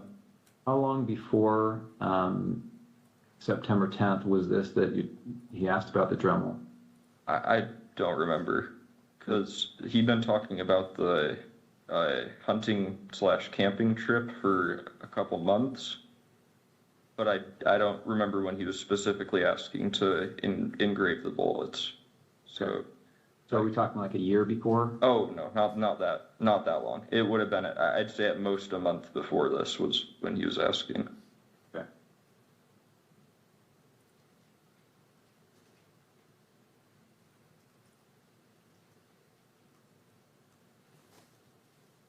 Okay. Right. You talked about the note that he left. I want to bring this up, and I should say that these text messages that we've been looking at here are Bates number 54. Okay, the notes have been titled 16.3 with a note, and this is Bates number 58. Do you recognize that on the screen there? Yeah. What do you recognize it as? That was the note under his keyboard that he was referring to in the first text of that chain. Okay, so where did you find this? On his desk underneath his computer keyboard. And I assume you read it. Yeah. And then what did you do with it after you read it? I believe I just put it back down on the desk after I took a picture of it. Okay. And again, the time you read it was probably around 11 o'clock or so on the 10th. Yes. The night of September 10th. Mm-hmm. Right. And did you ever see that again after you placed it back on his desk? No, I don't think I did. And that was a desk in his bedroom? Yes. And that's a separate bedroom than your bedroom? Yeah. And now I want to go to what's been titled 16.2. And do you recognize this series of messages here?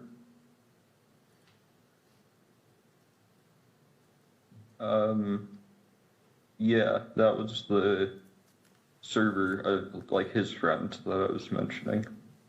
Okay, and this is your phone again? Yeah. And I'm assuming you recognize it because the big crack up at the top. Mm-hmm. And so this is a server. Is this Discord? Yeah, this is Discord. And who are members of this server? I don't want names, just generally. Who are these people? Members of this is his friend group. They played D&D together every week. Okay. And I just want to scroll through this to make sure that you get a chance to take a look at it. Go to the next page. Mm-hmm. Or yes.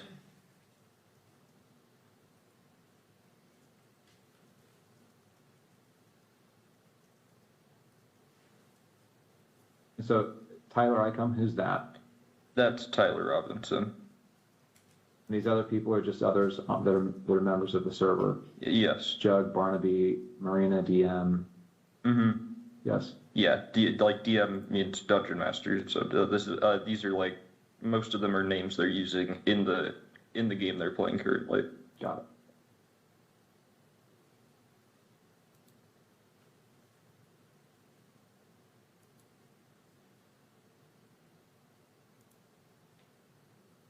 Yeah, it looks like the last text from Tyler looks like it's 8 p.m. And do you know what day this would have been? 8 p.m. on the 10th or the 11th? I would think that would be the 11th. Because at least I think so, because I don't think on the 10th that he messaged anyone before me at like 11. So. And he turned himself in on the 11th, right? I thought so, yeah. Okay. So again, we're just going to go through this so that we have a record of the messages.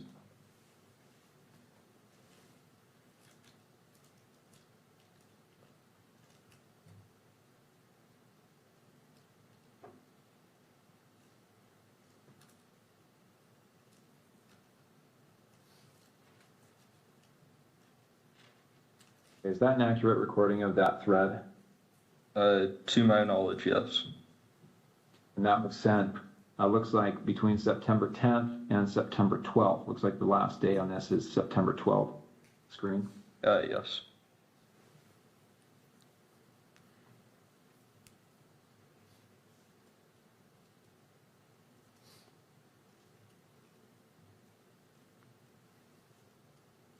Okay.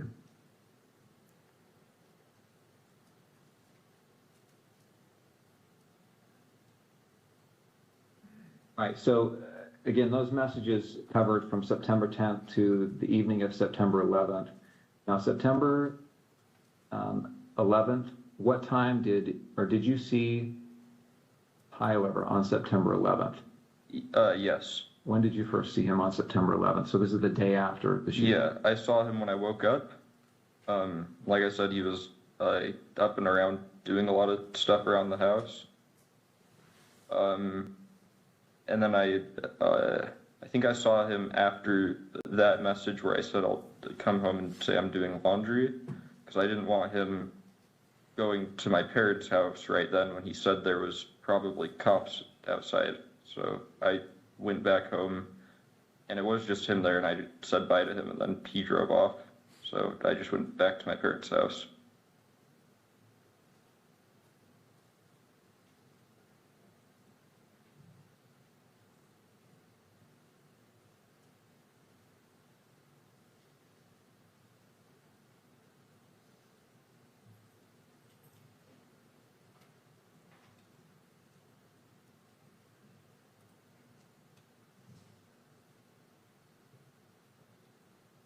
So he acted erratically. Was he pacing? Was he just sitting down, relaxing? No, he was walking around a lot. Right, and that's within the home? Mm-hmm. And did he talk about what he had done? Didn't go into detail. I just asked him in person if what he said was true the night before, and he said it was. He started crying a little bit and said he wishes he hadn't done it, and then kept going around and just doing stuff, I think, to keep himself busy or distracted or something. Okay. Did he talk about what he was going to do next? And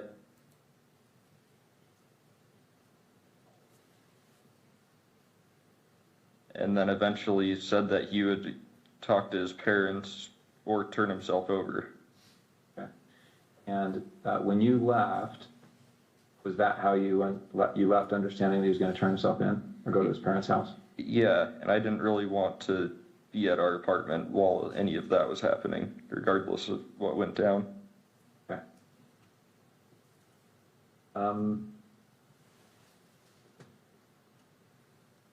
Okay, before he came home, had you seen the press releases, any of the media on this? I'd seen one Instagram link a friend of mine had sent in our group chat, Okay. but I hadn't really looked into it at all. And had you seen the images that were released of the suspect? I did the next day. I don't think I saw any on the 10th. I'm going to show you a couple of those images.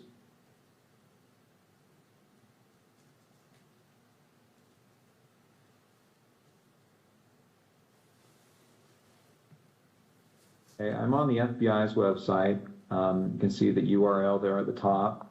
This is some press release about this event. And here on the screen, you see these, looks like there's 2 rows of 3 images. Mm-hmm. Do you recognize the person in these images? I wouldn't say it with 100% certainty just because of camera quality, but that looks like him in terms of the shoes he's wearing, the sunglasses. I don't think I'd specifically seen him wearing that hat, but he was usually wearing a hat, and then jeans. So it definitely, especially the bottom, the last 2, definitely do look like him. Oh, they do look like Tyler Robinson. And you talked about that with your friends, right? This is like him. Yeah, his friends. Yeah, I don't know if I don't remember if I talked about it with any of my friends. And then since I didn't have my phone after that for a while, and I still am not using social media, I don't know on my friends' end. Okay. All right, I want to back up a little bit now. We've talked about September 10th, but let me get a little bit of context here. So, did you game with Tyler? Yeah. What kind of games? We played some just kind of party games together, like anything that would be multiplayer with a group of friends. There was one game he really liked called Sea of Thieves, where you play as like a pirate, and you can fight against people, but most of it's just like fishing, fighting sharks, skeletons kind of stuff. We played some co-op games where it's like you both have to work together to win in whatever way. Way back when I was just out of high school, when I first knew him online, we played some like shooting games together, but I didn't know him very well, so that was just when we had like a whole friend group on to play, and he was someone that my friends invited. Okay. Did you and he ever talk about politics? He did more than me. I don't really keep up with politics very much.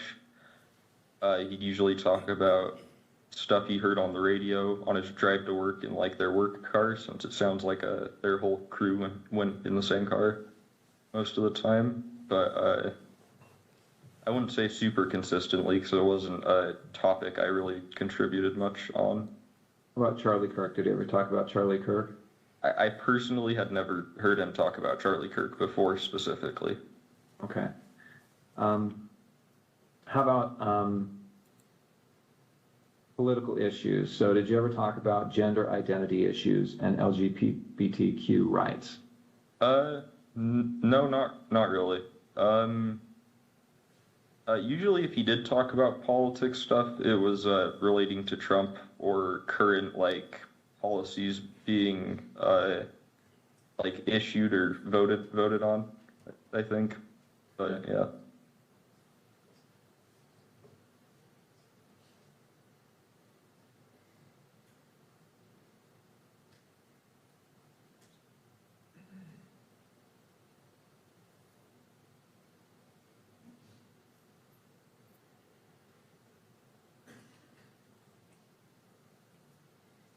Okay, so before that you have been?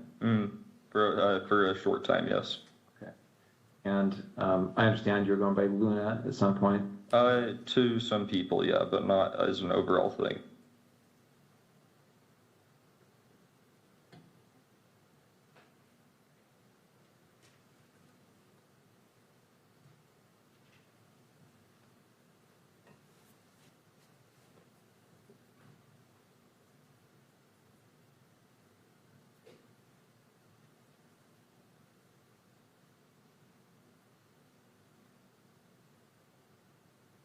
Sure. Okay.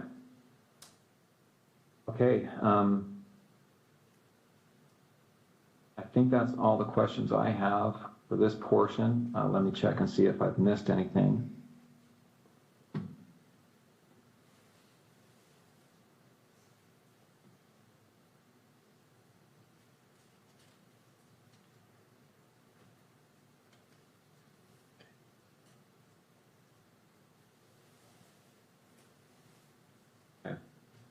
The Dremel that you talked about, you said he had asked for that, is that right? Mm-hmm. And had he told you it was to inscribe bullets? Yeah. And so did you have a Dremel then? Yeah. Okay. It was in our, our apartment, we had a section where we kept all our, random tools for household stuff in our, lower basement level pantry. So, yeah. Okay. And did you give that to him or tell him where it was? I just told him where it was, yeah.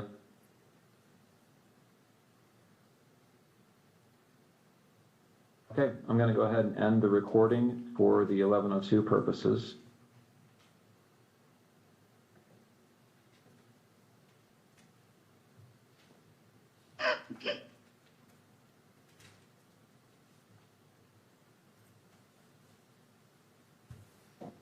All right, that concludes State's Exhibit 16. Ms. Hunt. Thank you, Judge. Agent Davis, I asked you yesterday, but I want to remind the court and those present. Were you physically present at the interview we just watched in State's Exhibit 16? Yes, I was there.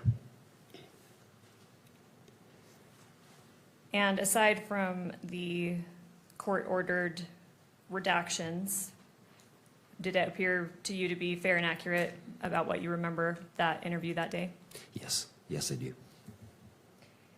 During that interview, did Mr. Twiggs, was he shown or referenced certain items of evidence? Yes, he was. What types of items of evidence was he shown? It was the text messages between himself and Tyler Robinson, a Discord chat messages, and a handwritten note. And then we also saw in the video, he was also shown the FBI press release photos of the potential suspect. That's correct, yes. Have you reviewed all of those items as part of the investigation? Yes, I have. You're familiar with them? Yes. All right, I want to put just on the witness's screen what's been marked for identification as State's Exhibit 16.1. And for the record, this includes the edit that the one edit that the court has previously ordered. Thank you. Let me know when you see that on your screen.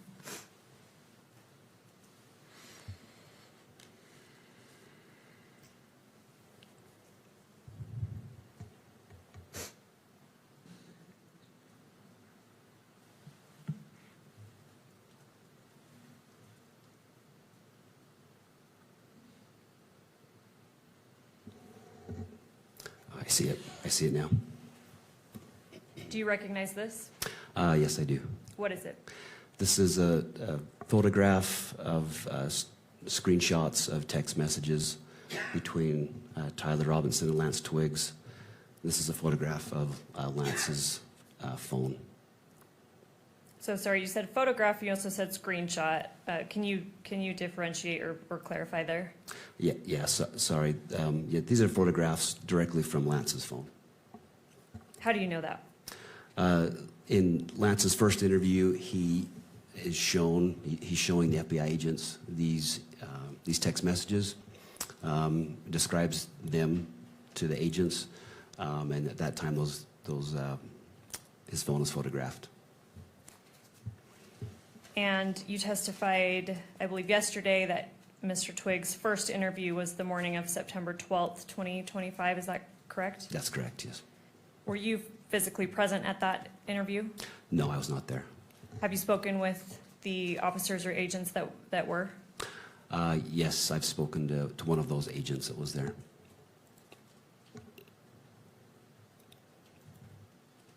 And you stated that first September 12th interview of Mr. Twiggs was recorded? Yes, audio, video recorded. Have you reviewed that recording? Yes, I have. So you stated that we're looking in State's Exhibit 16.1 at a picture of Mr. Twiggs' phone. Yes. Do you know who took these photos? Yes, it was Agent Larson with FBI. Did you speak with Agent Larson and confirm that? I did. And you kind of made reference to this already, but how did Mr. Twiggs initially show law enforcement the relevant text messages? Yeah, during that first interview on September 12th, he shows them the phone and then allows them to photograph the phone. And does he identify it as his phone in that interview? Yes, he does. Does he refer to any particular features of the phone that allows him to make that identification? I believe the second interview, he refers to the large crack in the upper left screen. So he identifies that in his second interview that was given on April 20th. And according to your review of the recording of his first interview and in speaking with the agents that were there, did he have his personal phone with him at the time of the September 12th interview? Yes, he did. And was this same text thread that we're seeing in State's Exhibit 16.1 shown to him during his second interview sorry, let me get the date right, April 20th, 2026 at the Utah County Attorney's Office that we just observed part of in State's Exhibit 16? Yes, it was shown to him. Was he asked how Tyler Robinson is saved in his phone, like as a contact? Yeah, just as Tyler. Without saying it, obviously, did he identify Tyler Robinson's phone number? Yes, he did. Did you check the number that Mr. Twiggs gave as Tyler Robinson's phone number against law enforcement records? Yes, I did. And do they match? Yes, they match. Is States Exhibit 16.1 a fair and accurate representation of the text thread between, or the relevant text thread between Mr. Twiggs and Mr. Robinson? Yes, it is. As part of the investigation, was a Cellbrite extraction performed on Mr. Twiggs' phone? Yes, it was. Did you personally review that extraction? Yes, I have.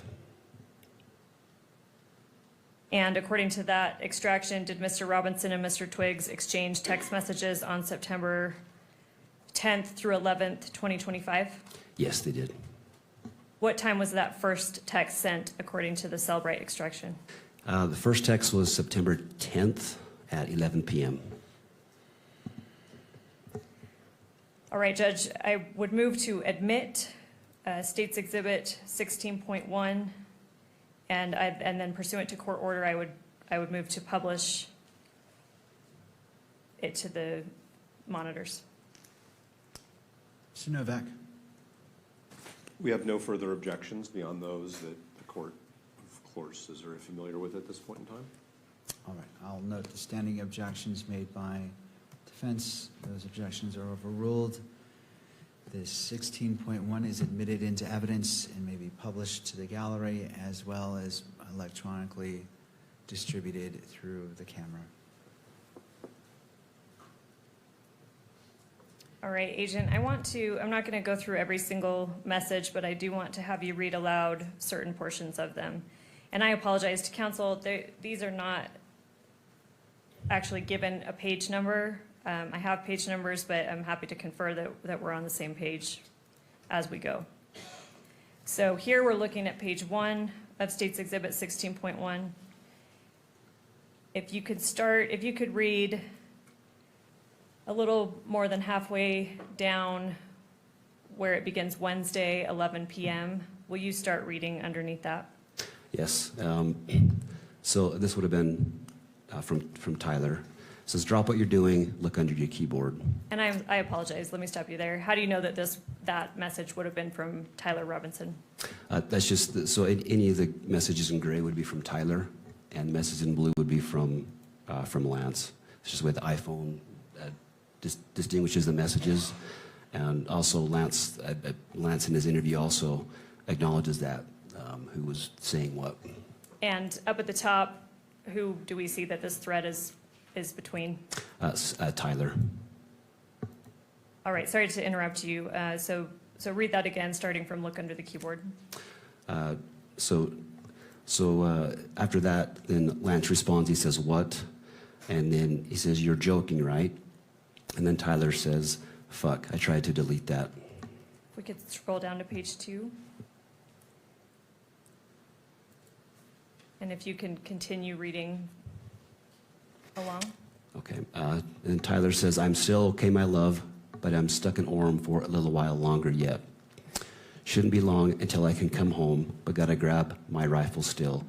To be honest, I had hoped to keep this secret till I died of old age. I am sorry to involve you. And then Lance replies, you weren't the one who did it, right? And Tyler says, I am, I'm sorry. Lance says, I thought they caught the person. And then Tyler says, no, they grabbed some crazy old dude and interrogated someone in similar clothing. I had planned to grab my rifle from the drop point shortly after, but most of that side of town got locked down. It's quiet, almost enough to get out, but there's one vehicle lingering. We could scroll down to page 3. Continue reading. Lance says, why? And Tyler says, why did I do it? And Lance says, yeah. Tyler says, I had enough of his hatred. Some hate can't be negotiated out. If I'm able to grab my rifle unseen, I will have left no evidence.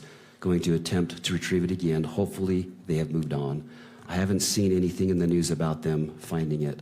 We'll update you shortly, or Charlie, we'll update you by midnight. And then Lance says, all right, stay safe. How long have you been planning this? Scroll down a little bit, please, Kimberly. And Tyler replies, a bit over a week, I believe. I can get close to it, but there is a squad car parked right by it. I think they already swept that spot, but I don't want to chance it. We can scroll down to page 4 and continue reading about halfway down. I'll stop you about halfway down. This is while they were spot, but I don't want to chance it while they were parked there. If they'd found it, I imagine there would be more commotion. Again, I'm sorry for roping you into all of this. You shouldn't have to worry about this. And Lance replies, does anyone else know? Tyler says, not to my knowledge. All right, I'll stop you there. Let's move to page 5. So this should be page 4, so just scroll down 1, please, Kimberly. And if you could read starting,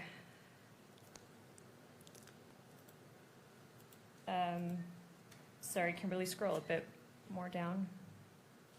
If you could read, I don't know, about a 1/3 of the way up that starts with guess. Okay. Tyler says, guess I'm just sitting in my car watching reels for another hour, hoping this guy fucks off. And continue. And Lance says, are you okay still? And Tyler says, yes, check and spot again now. Will. Sorry, now we're on page 6. Continue reading. We'll update soon. He continues, the squad car was moved further away enough that I should be able to move in. I backed off because I thought I heard footsteps, maybe a foot patrol, but the crickets here are so fucking loud. Gonna see if the road closer to campus is open so I can drive past and check shit out. Probably still closed off though. Getting worried, hard to know for sure, but I'm not finding my rifle. Could be in the wrong spot. Lance says, do you think they found it? And Tyler says, dunno, they haven't published anything if they have. And then Lance says, why did you leave it behind? Oh, sorry, Kimberly, if you could scroll down. Originally. Also, does it have a serial number? We could scroll to page 7. And I'll continue reading. I'll stop you on this page in a little bit. Okay. So Tyler continues, IDEK, if I had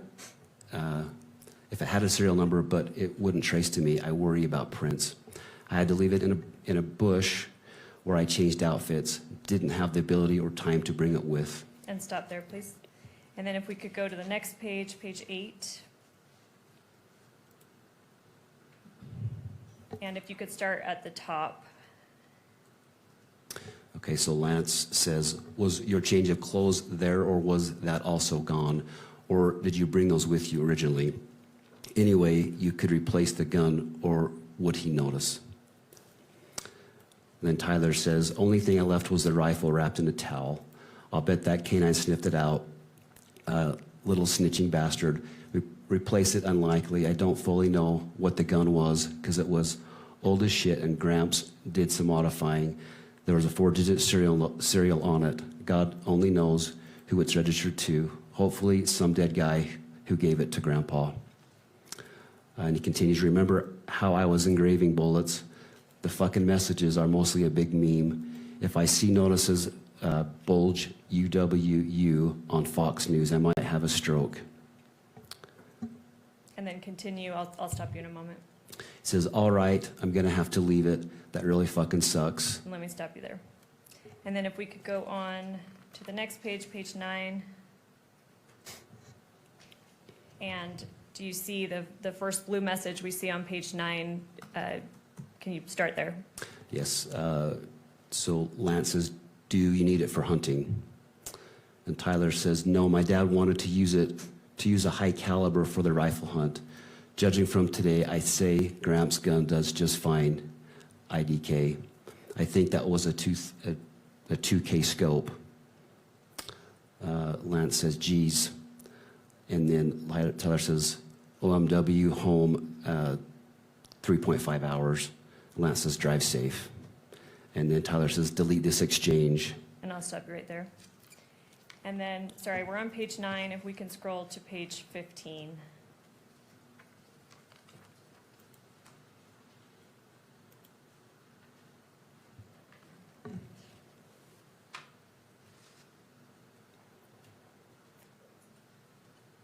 And then the second grade message on page 15, if you could start there. Okay. So this is Tyler. I'm going to turn myself in willingly. One of my neighbors here is a deputy for the sheriff. We hope to keep things sort of quiet here. And then I'll stop you there. Okay. And we can remove the exhibit from the screen. Thank you, Kimberly. We mentioned a Cellbrite extraction of Mr. Twiggs' phone. Do you know what time that last text was sent?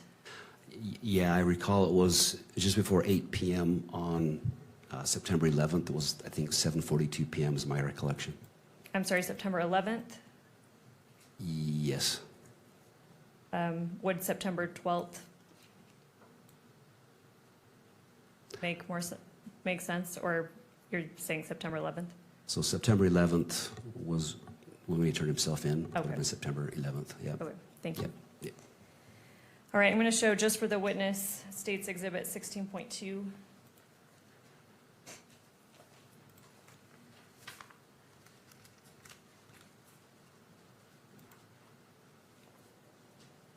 Let me know when you see that. Okay, I see it.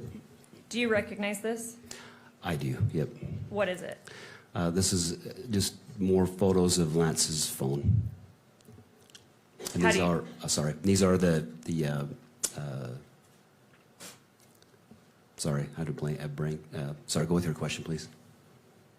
I'm just asking what it is. So you said it's a photo of Lance's phone. Do you know if that's from the same time period as the exhibit we just looked at? Yes. And what is it of?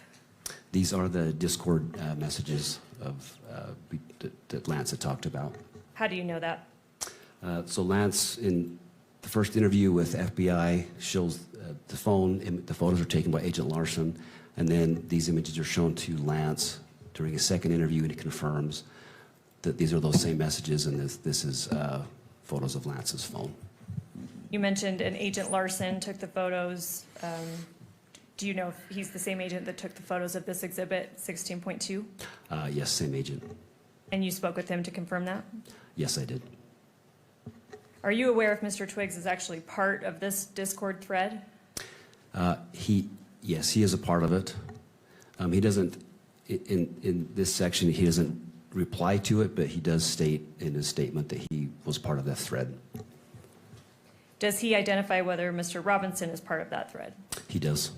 And when did that happen? He identifies that in his first interview with the two FBI agents, and then he again confirms that in his second interview.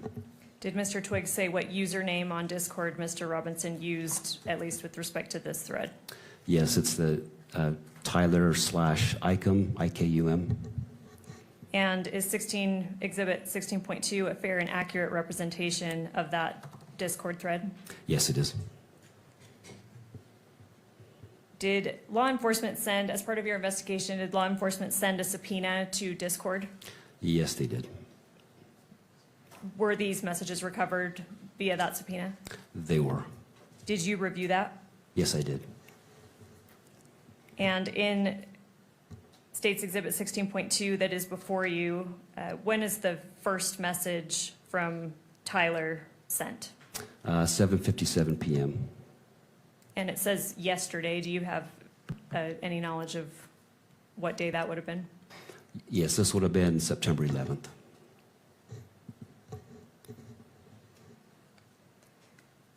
So Tyler sends the first message that you're seeing on Exhibit 16.2, September 11th at 7:57 p.m.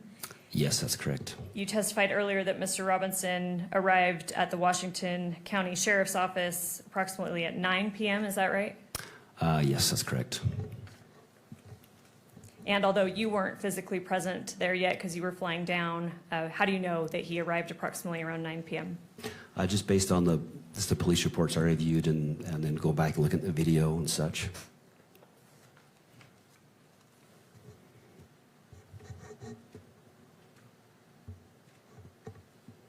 Judge, the state moves to admit State's Exhibit 16.2 and publish it pursuant to court order.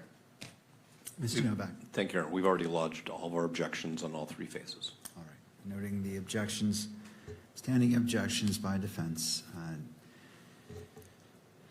State's Exhibit 16.2 is admitted into evidence and may be published only in the gallery, not for distribution on electronic media.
I see it.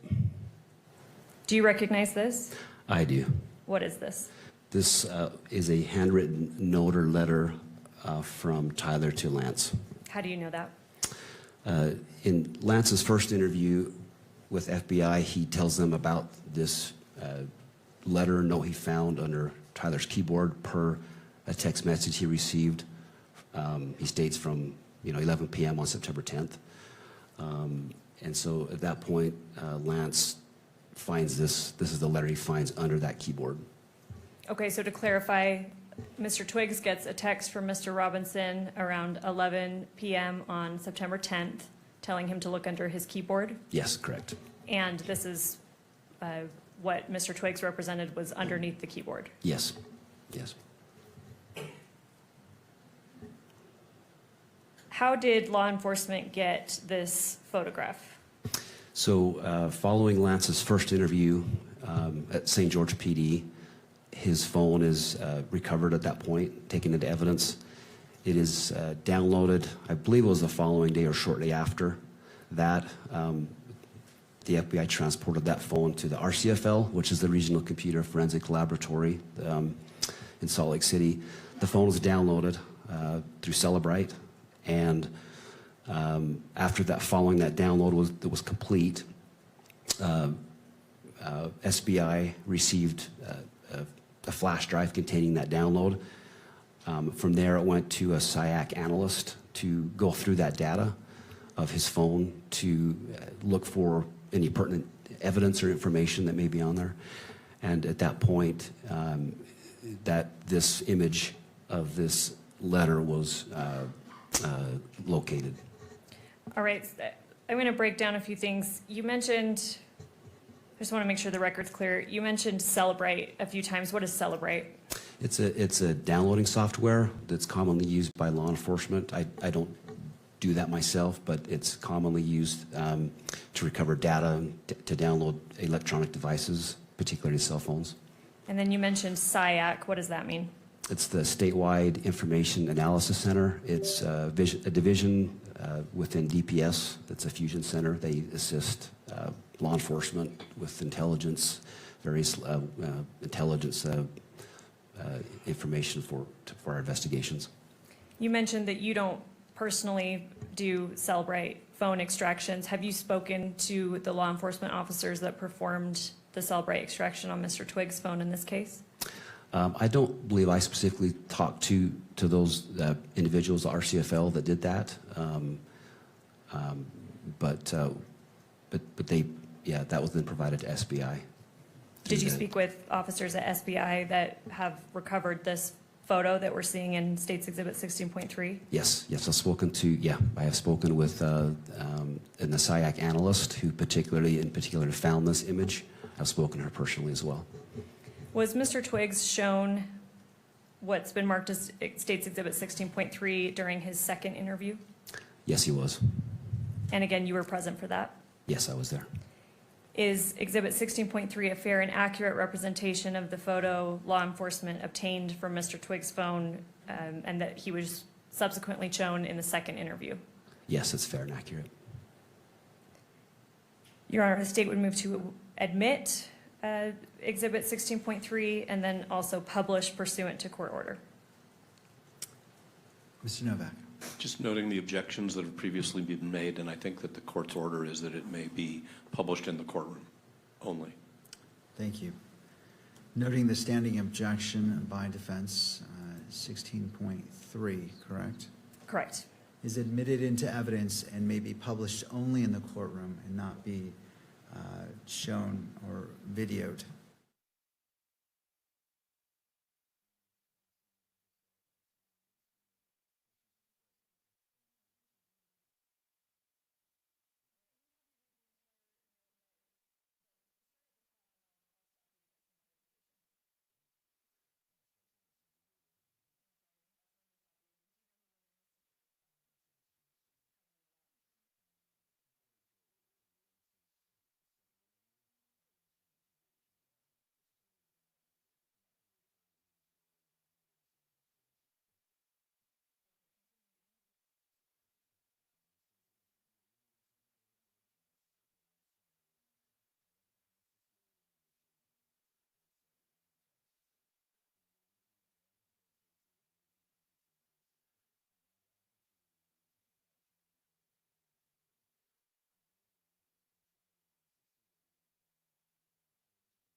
I do. What is it? These are the images that the FBI released to the public. It would have been on September 11th when those were released. And this was, those are those images that went public of the suspected EVU shooting suspect. How do you know that? I've viewed the FBI's website, and I recall seeing these images released on September 11th.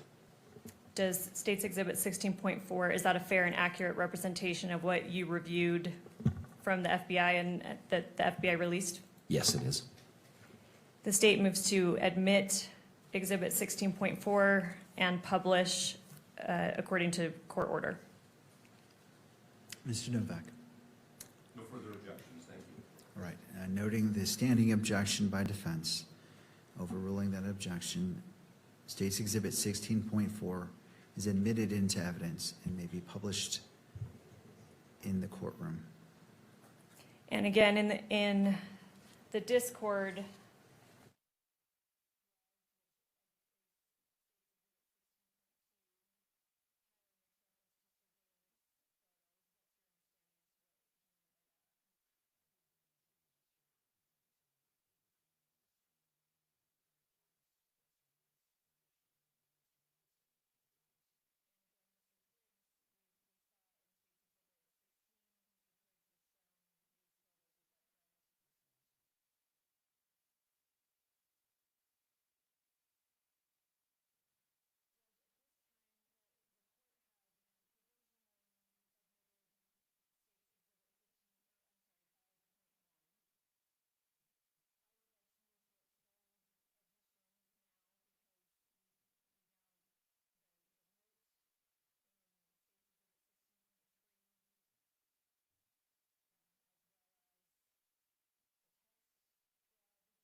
As it relates to 5.1, the court previously, the day that I did it, I believe it was day 2, perhaps, That sounds correct.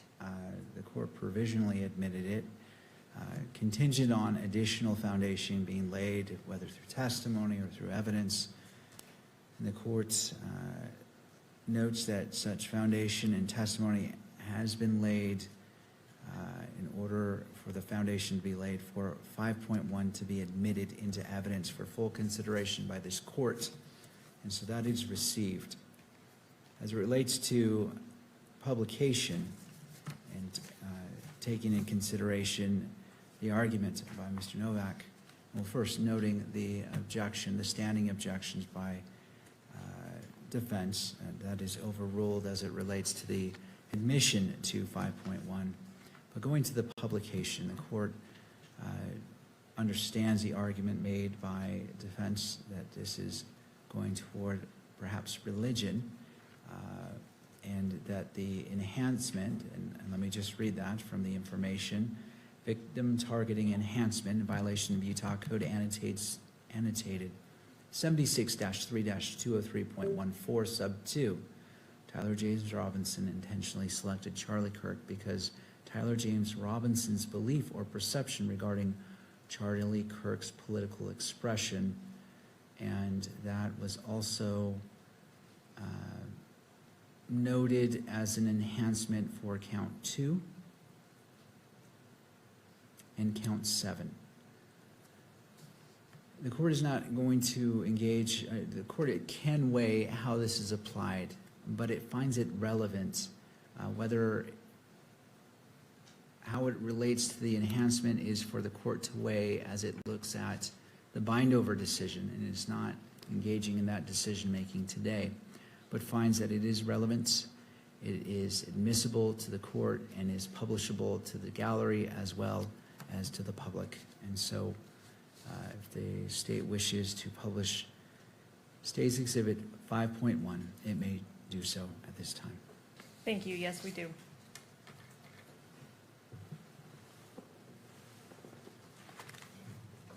And Kimberly, I don't know if we want to use the same kind of slow scrolling.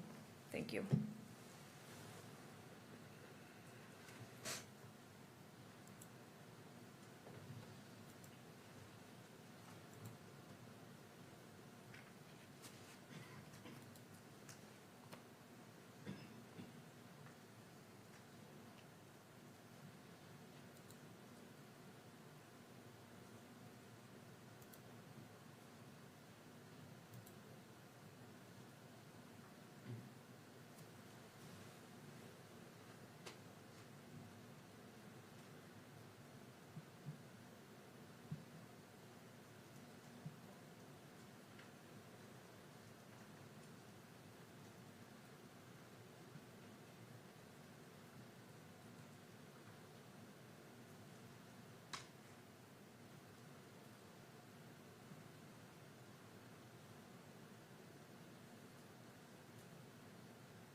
All right, I believe that should be sufficient.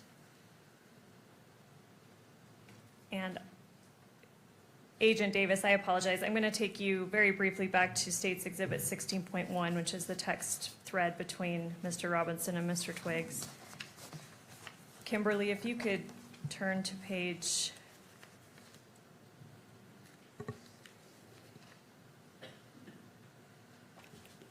17.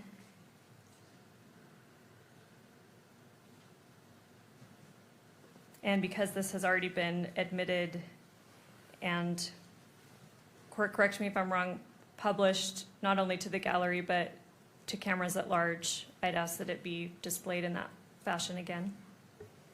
All right. Any input from any other party on that request? No. All right, thank you. It may be published, and the media may pick this up as well.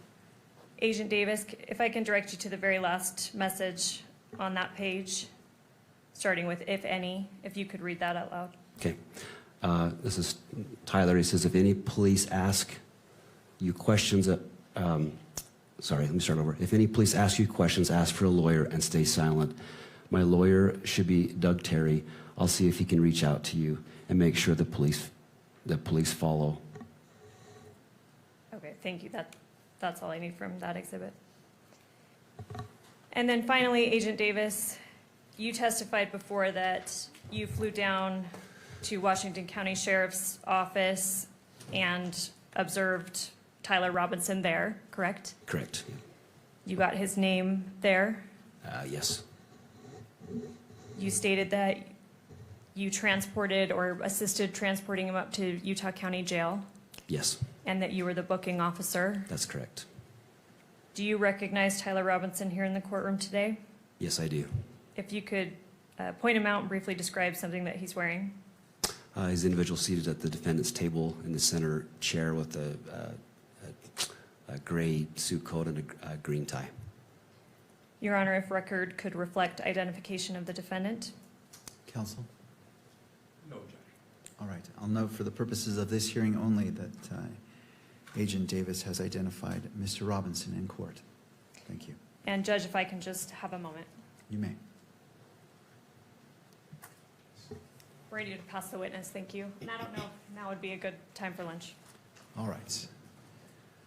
We'll go ahead and break right now for lunch for 1 hour, 1 hour and 5 minutes. Let's come back at 1:30. We'll resume. We'll pick up with defense for a cross-examination if they choose for Agent Davis. Does either party need the benefit of the record before we go on our lunch break?